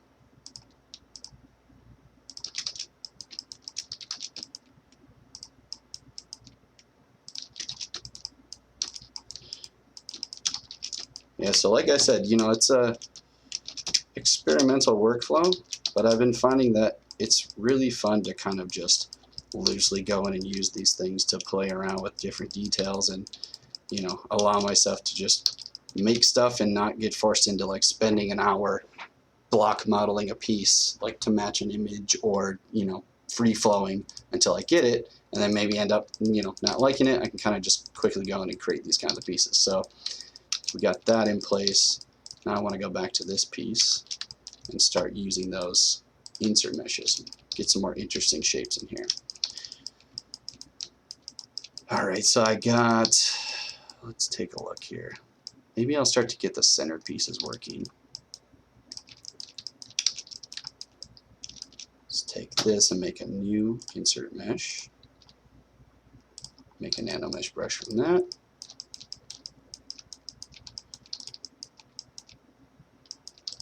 Alright, so maybe go in. So switching back to nano mesh. Alright, let's check our rotations.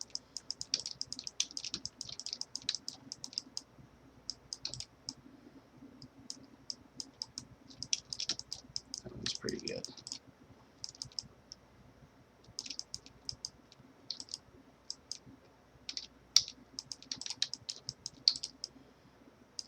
And let's see, what else do we need? Okay, so now I might start playing around with the actual height values, right? So I want to maybe stretch it. This is also another really great thing about it is I don't have to go back. Like obviously you could go back and you could edit the mesh, right? So I could bring this into view and grab the tops and scale them, but I can do the same thing here, which I think ultimately is a little bit easier. It's just the only issue is that you might skew or stretch the mesh based on what your edges are. Like in this case I have these rounded out edges that I used to create this piece. So tons of options, but in this case I got to be careful because I don't want to lose the evenly spaced edges there. Let me play with the size here. Alright.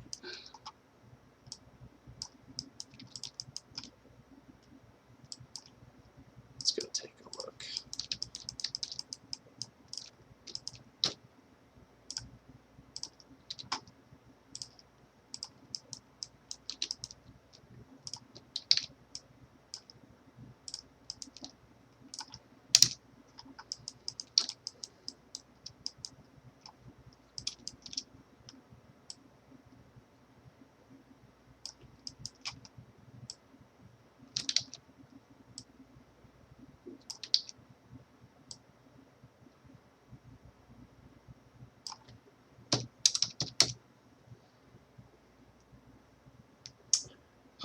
Yeah, I should probably check on the questions, huh?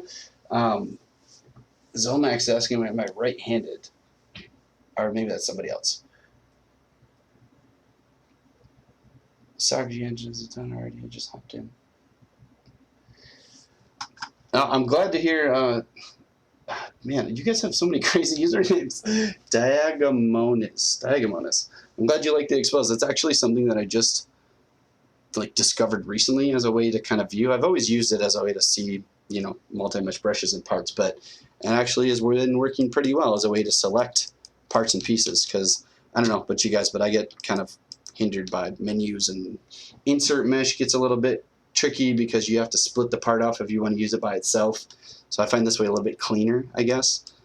But all right, so I got these guys going. Now let's take a look at the next one. I think I'm just gonna leave those for now. Come back to it. Now for anything else that I don't need, actually, you know what? Let's take a look at these guys. First index, I'm gonna edit this mesh. Solo this guy out. And I'm going to start doing a little bit of modeling on this guy.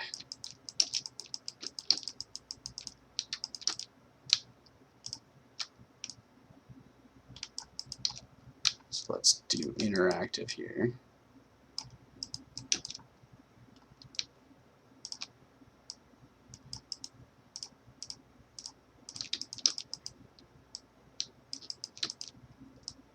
Yeah, I'm just trying to come up with as much stuff as I can to kind of break up just the flatness of everything.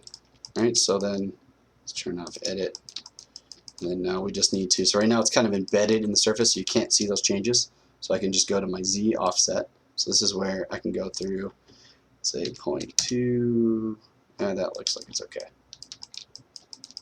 All right, so just kind of blocking up, and I'm kind of just going to build on top of these things just to create the illusion of functionality of all this stuff, right? Because it's that's the tricky part, especially with Mac, is you got to make it functional, but then also you want to make it look cool, and those two things kind of are very hard to do. Ergo Transformers. But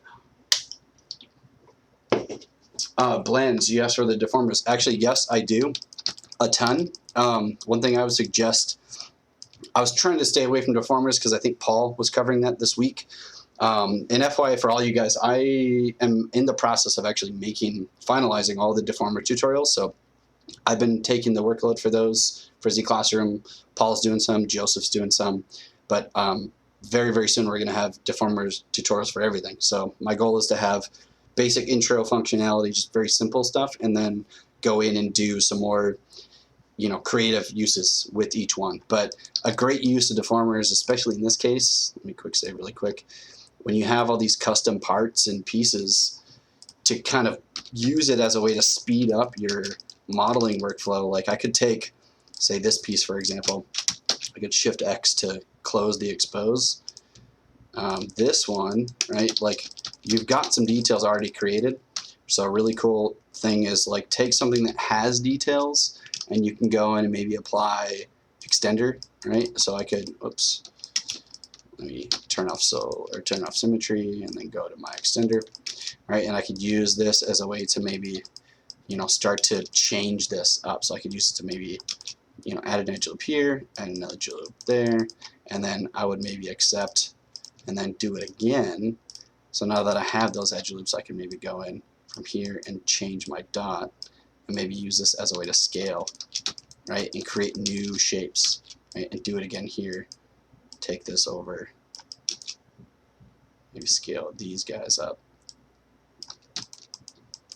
And I could go and accept, right? And then very quickly mirror and weld, right? And you got a new shape or new pieces that, you know, I find all kinds of happy accidents, particularly with the extender. In this case, when you're dealing with edges and beveling and that kind of stuff, you have to take your time with it. You know, you can't just, you know, scale and drag everywhere, otherwise you're going to get messiness. But, you know, it's a very cool tool and very fun to use, and, you know, you can't discredit the, you know, this inflate option too, which if I bring this guy in just a little bit, right, I can start to apply like little detail like that very quickly. So to your question in short, yes. So I'll undo that. I might save this guy, or actually, you know what, you know, let's save it. We'll see what we can do with that. So something that I like to do too, if you guys don't, I turn off the undo history counter or the selector so I can't see it. But, you know, if you want to keep new modification, save the old, just duplicate. The new one gets rid of any undo history, so you don't have anything new. But the old one still has everything. So I could just go back, undo to the point where I was originally. There we go. And then I often just go in and delete undo history. So then now you got a new piece and the original.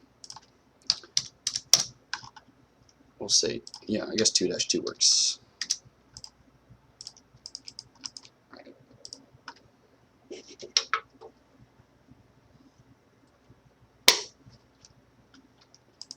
Okay, so we got, where are we at? Where did I leave off? So I got this piece going. All right, all I want to do is get a couple more things in here, and I got some really cool stuff I want to show you still. Let's go back and get my expose out. All right, so this piece, let's get trying to finalize the corners. You know, I'm gonna modify this UI really quick because I keep going into the brush menu and that's getting annoying.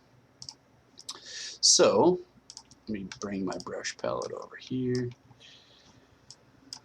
or I guess we could just do it from here. Create insert mesh, and let's do a create nano mesh. Boom. You know, we could easily make a macro and auto assign these things, which might be something I'll do to this, but this is a new UI. I'm kind of working on trying to strip down a few things and just getting my essentials, but I have I don't know what version I'm on now.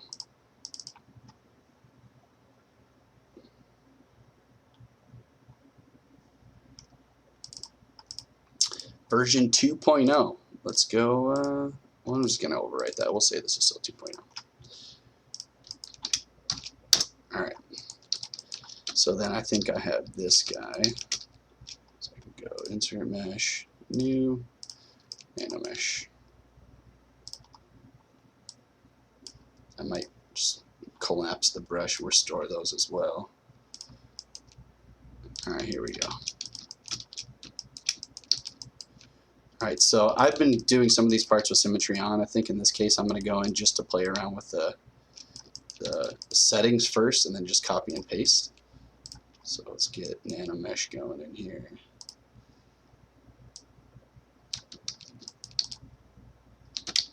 Okay, no rotation.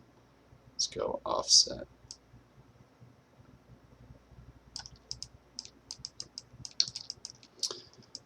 Another thing we can do is we can go to edit placement. I don't know if you guys are aware of this. I could do edit placement, use the gizmo, lock it to that piece, and I could also move this. So it's kind of just giving you a poly to display that.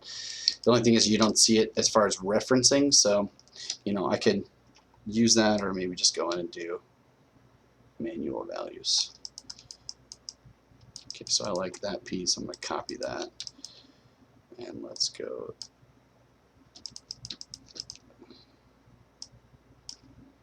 paste it. And make sure this one's aligned to normal as well. Cool. Okay, so I got these guys. So I'm trying to create some sort of like bridging for these flaps, and then I can go in, go back to my, see, that's this piece.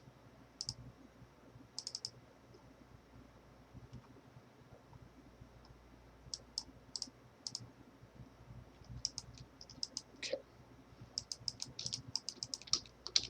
Get my reference up here. And last but not least, let's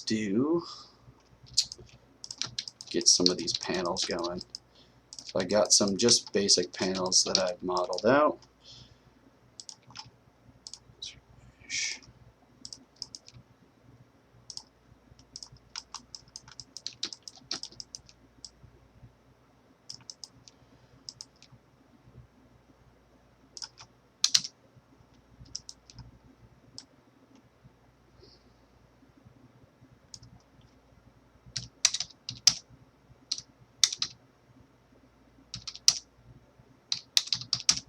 There we go.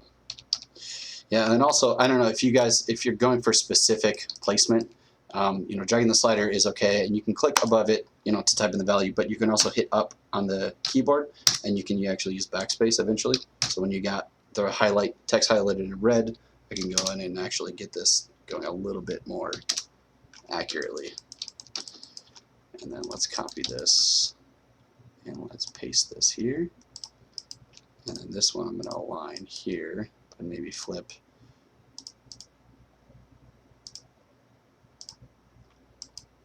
There we go.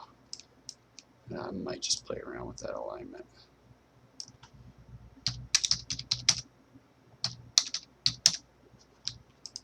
Cool.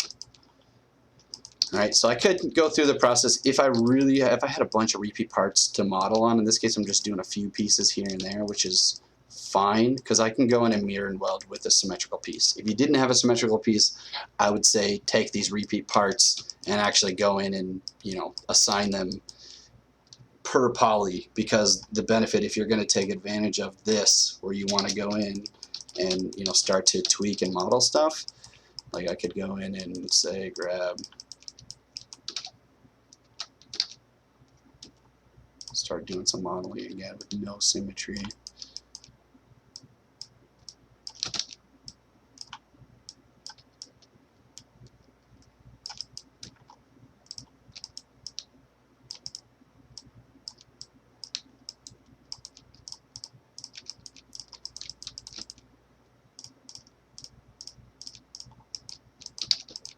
So I'm going to leave that.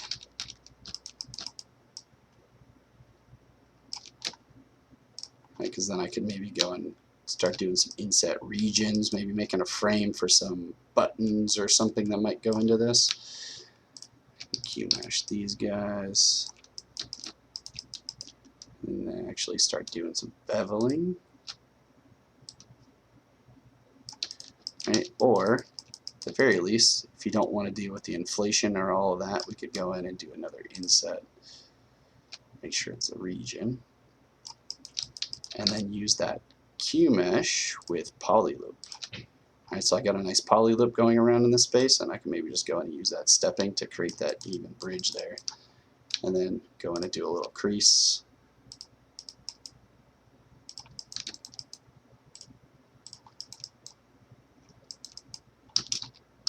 Check it.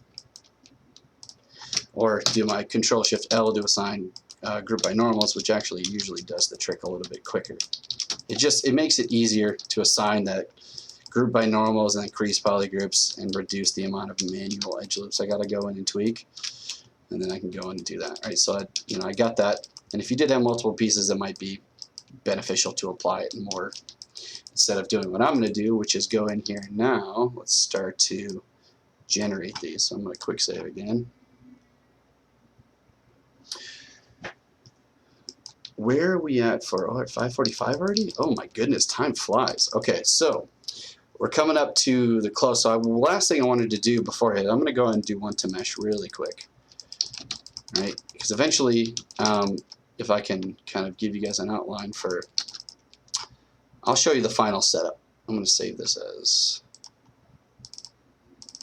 thing because I found this technique really beneficial for all kinds of stuff.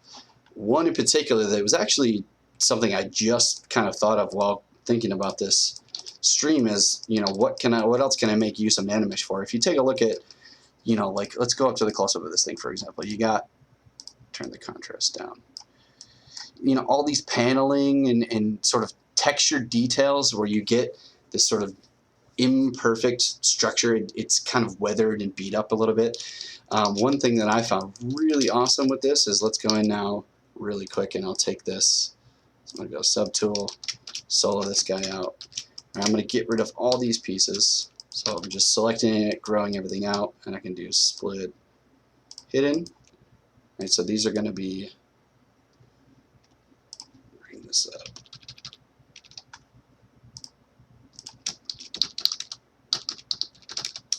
Say 2.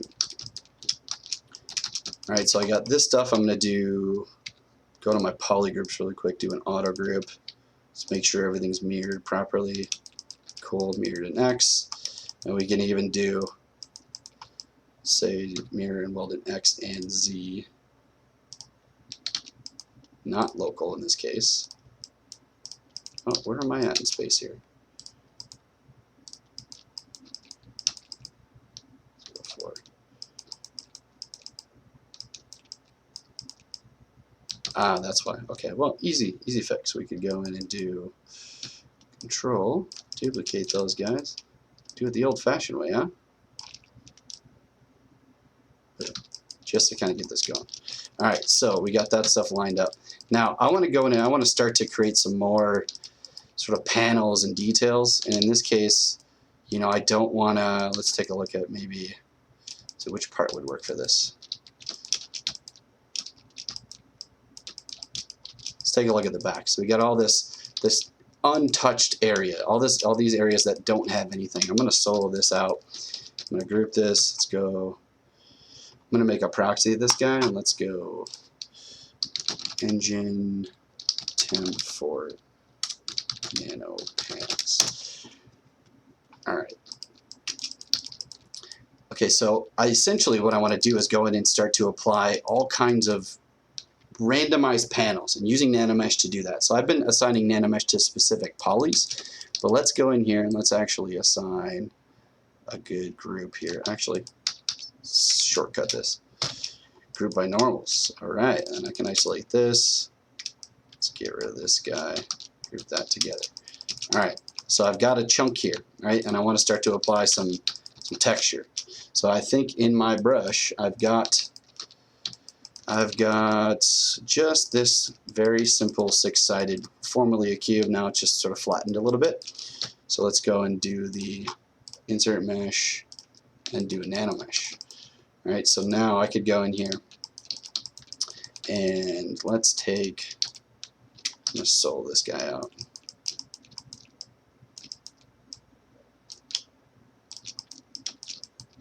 I also want to do groups for these.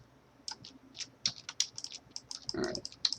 So we got some details on here, right? But there's a lot of space that's not really touched in this case. All right, so I can maybe go in, let me focus on the, I just can't decide.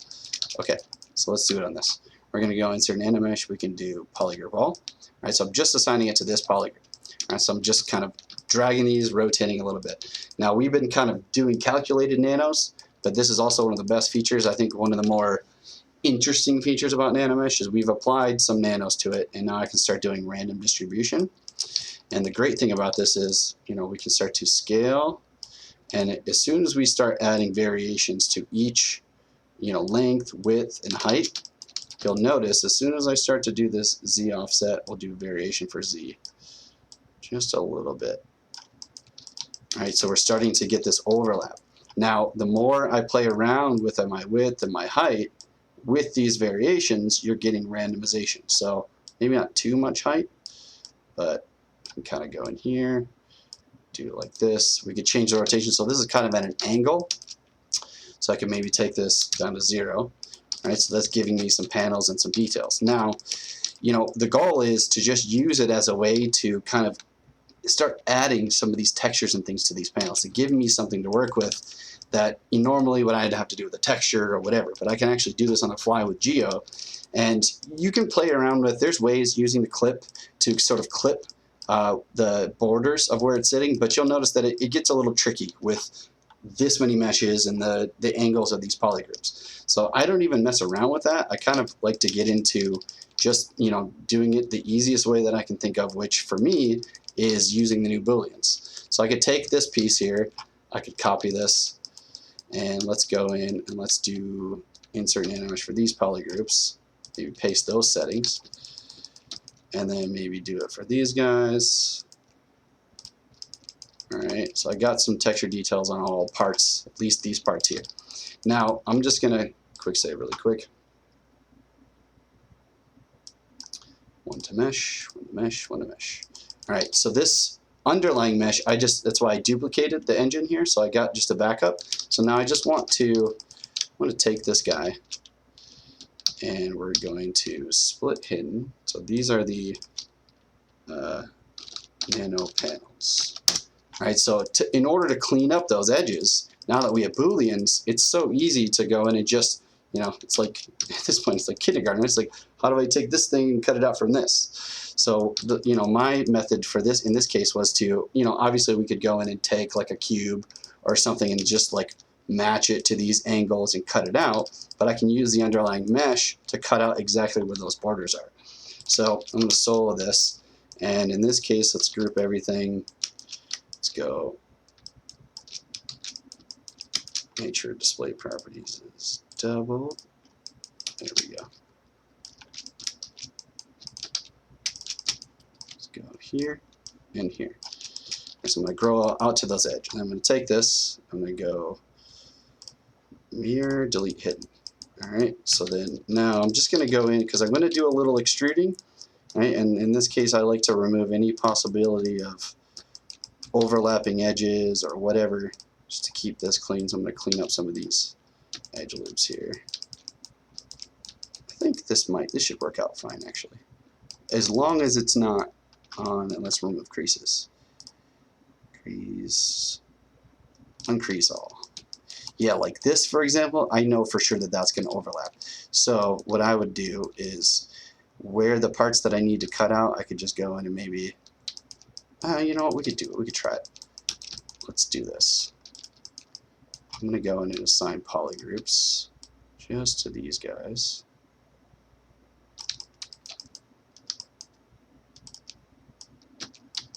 Alright, so I got those. So I'm just doing all the left and then the top facing ones separately, which I think should help me to kind of tidy this up at the end.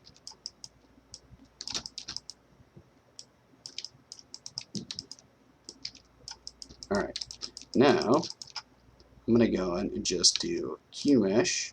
Let's do all polygons, so just a little bit so I don't get too much overlap. And then now do my single edge loop.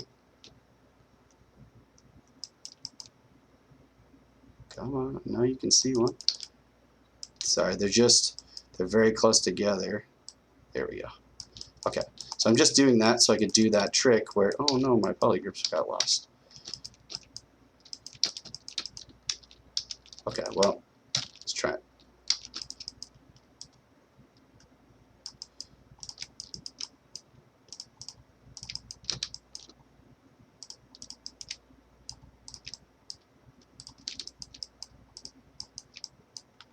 Alright, polygroup these guys.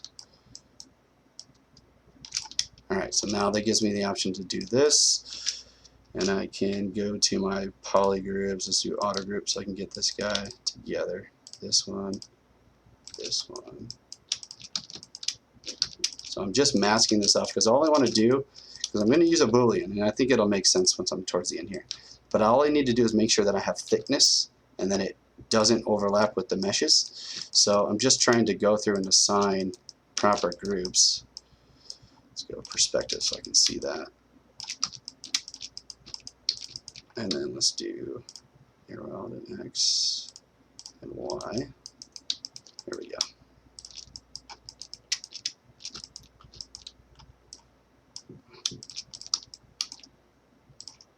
No perspective.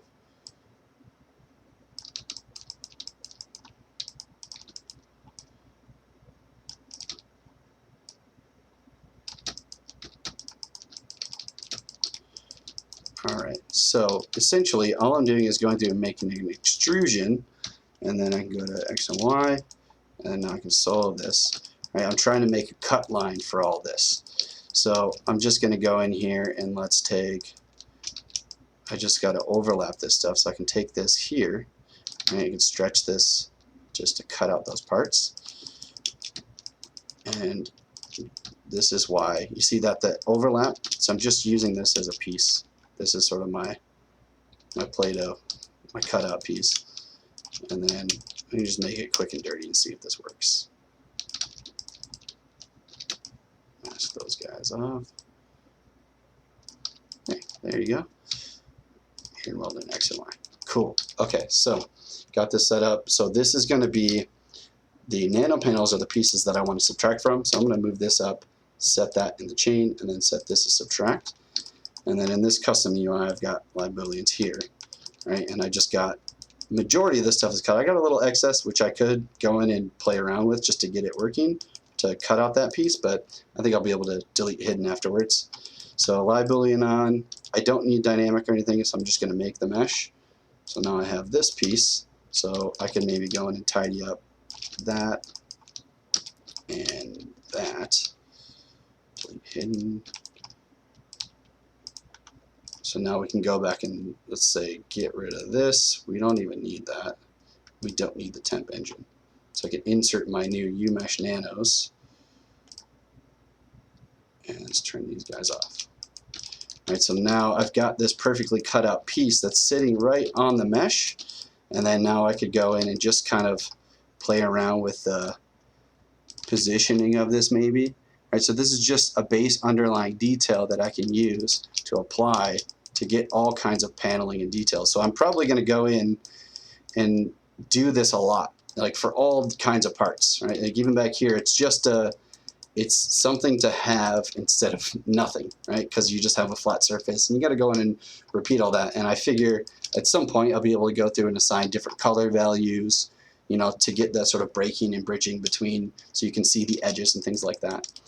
So I find that to be a really cool technique, and you know, imagine just doing it with something that's not just a cube or a flat cube, you know, doing it with something that has more texture and detail.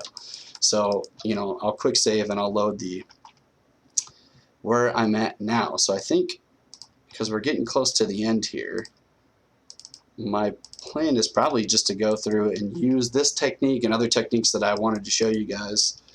Let's go. Oh no, oh, this is the wrong one. I am on 31 Boolean. There we go. All right, so kind of doing the same technique. One thing I wanted to get to today was using Nano to kind of create sort of tiles. Right, so I used the combination of Nano Mesh and Array Mesh to create these bridging to get a fully, you know, sort of textured plate here as sort of the base underlying detail. And I can use this technique across the board on all these parts and pieces. So essentially, let me load it in really quick. Custom modeled parts. Shift X. I believe it was one of these. I started off with some different tiles, but I think I ended up with this. All right, so if I solo this guy out, basically assigning polygroups to taking a base piece and going through and applying that. So I should check the comments because I know we're getting close to the end here. Yeah, it's 6 o'clock. Oh gosh, there's a lot. I'm sorry. Let's see. How did you do incremental beveling? D-Sol. Incremental beveling. Remind me of that part? I forget where I was. Yeah, Zomax, definitely try using Nano. It's a blast. You know, that's the thing is, I still, you know, I know how the features were created and modeled, and we all here at Pixologic help to do those things, but I think oftentimes they're so creative and there's new techniques and ways to use this stuff that I'm still discovering things, which is really fun, actually. I love it. And I found it to be, you know, it keeps me going. It gives me new things to learn all the time, which I feel like we need. But CD solid Q mesh mode and Z model there. I still can't. I'm trying to figure out incremental beveling. I'm sorry, D-Sol. I'm not sure what you meant by that.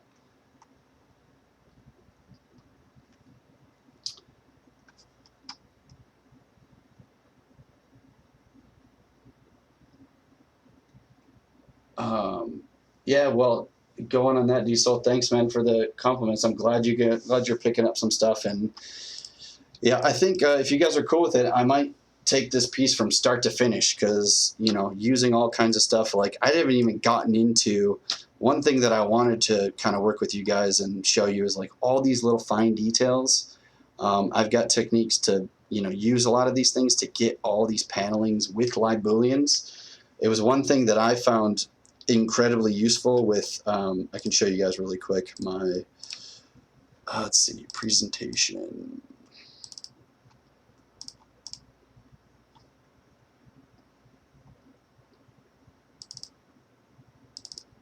I want to say breakdown, final slides.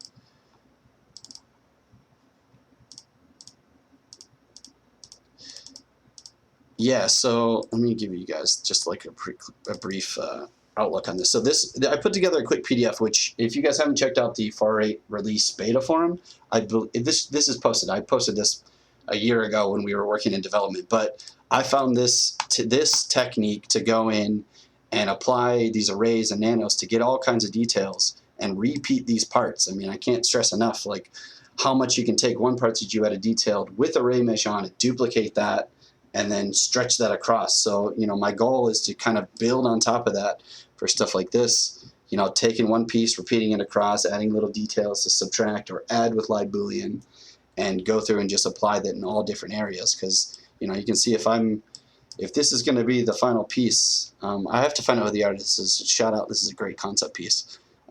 There's all kinds of details that we can come up with in here. So hopefully you guys will find that useful. You know, I'm open to suggestions, but the plan is to do this every month. So, yeah, hola, Sean. You can make that and an alpha too, and definitely use this VDMs.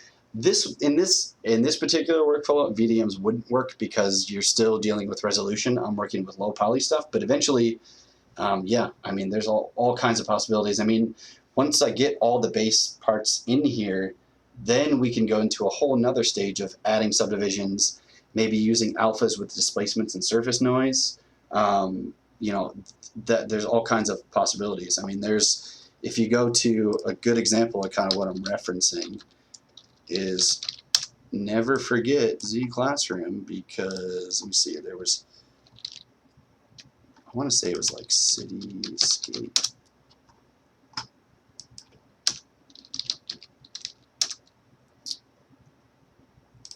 I'm going to have to go the old-fashioned route. There's a tutorial in here by the one, the only, Joseph Drest, and he has a really cool, okay, ZBrush for concepting. Definitely check this out. There's some really interesting effects that can be created with just using surface noise, just to kind of outline taking a texture and going in and applying an alpha, basically black and white values. We can go in and we can clip out certain parts and get details and create geo from that. So if you guys have seen this tutorial, you probably know what I'm talking about. But my goal is to maybe even get to that point and go and use that on top of all these things. So kind of just building up in layers into, you know, base details, next, and then this would be a method to, you know, get those last fine-tuned details that are just so randomized it'd be impossible to do without texturing or doing it manually. So yeah, I guess my time is up. 4 to 6. Yeah, Boomsy Classroom, Kyle. Woo. So that's it, guys. Hopefully you enjoyed, and thanks for sticking around up until 6. It's the end of the workday for us, so I think I'm going to head home and relax. Maybe go play some Wildlands. Oh, speaking of that, just to let you guys know, we have a ZBrush Let's Play happening next week. Monday, Kyle, Michael, Kingsley, what time? I forget. I think it's early, 9 a.m., 10 a.m. It's on ZBrushLive.com, so you can find it there. But we're going to be sitting with some of the artists from Ubisoft, talking about Wildlands and also playing the game. So if you guys haven't checked out the, you know, the last Let's Plays that we've done, we did one for, oh gosh, I'm blanking, with Fallout, with Bethesda and id Software, so Fallout and Doom, and we played around with Final Fantasy, and this one should be really fun. I myself have been playing Wildlands a lot, actually. I really like the game, so definitely check that out. Yeah, there you go. Kingsley dropped it, 9 a.m. Pacific time. So that should be it for me, guys. Yeah, thanks. I really appreciate it. I'm just glad to help and, you know, offer as many tips and tricks as I can. If I come up with them, I'll try and share them in the stream. So thanks for sticking around, and I'll catch you guys next month. Have a good weekend.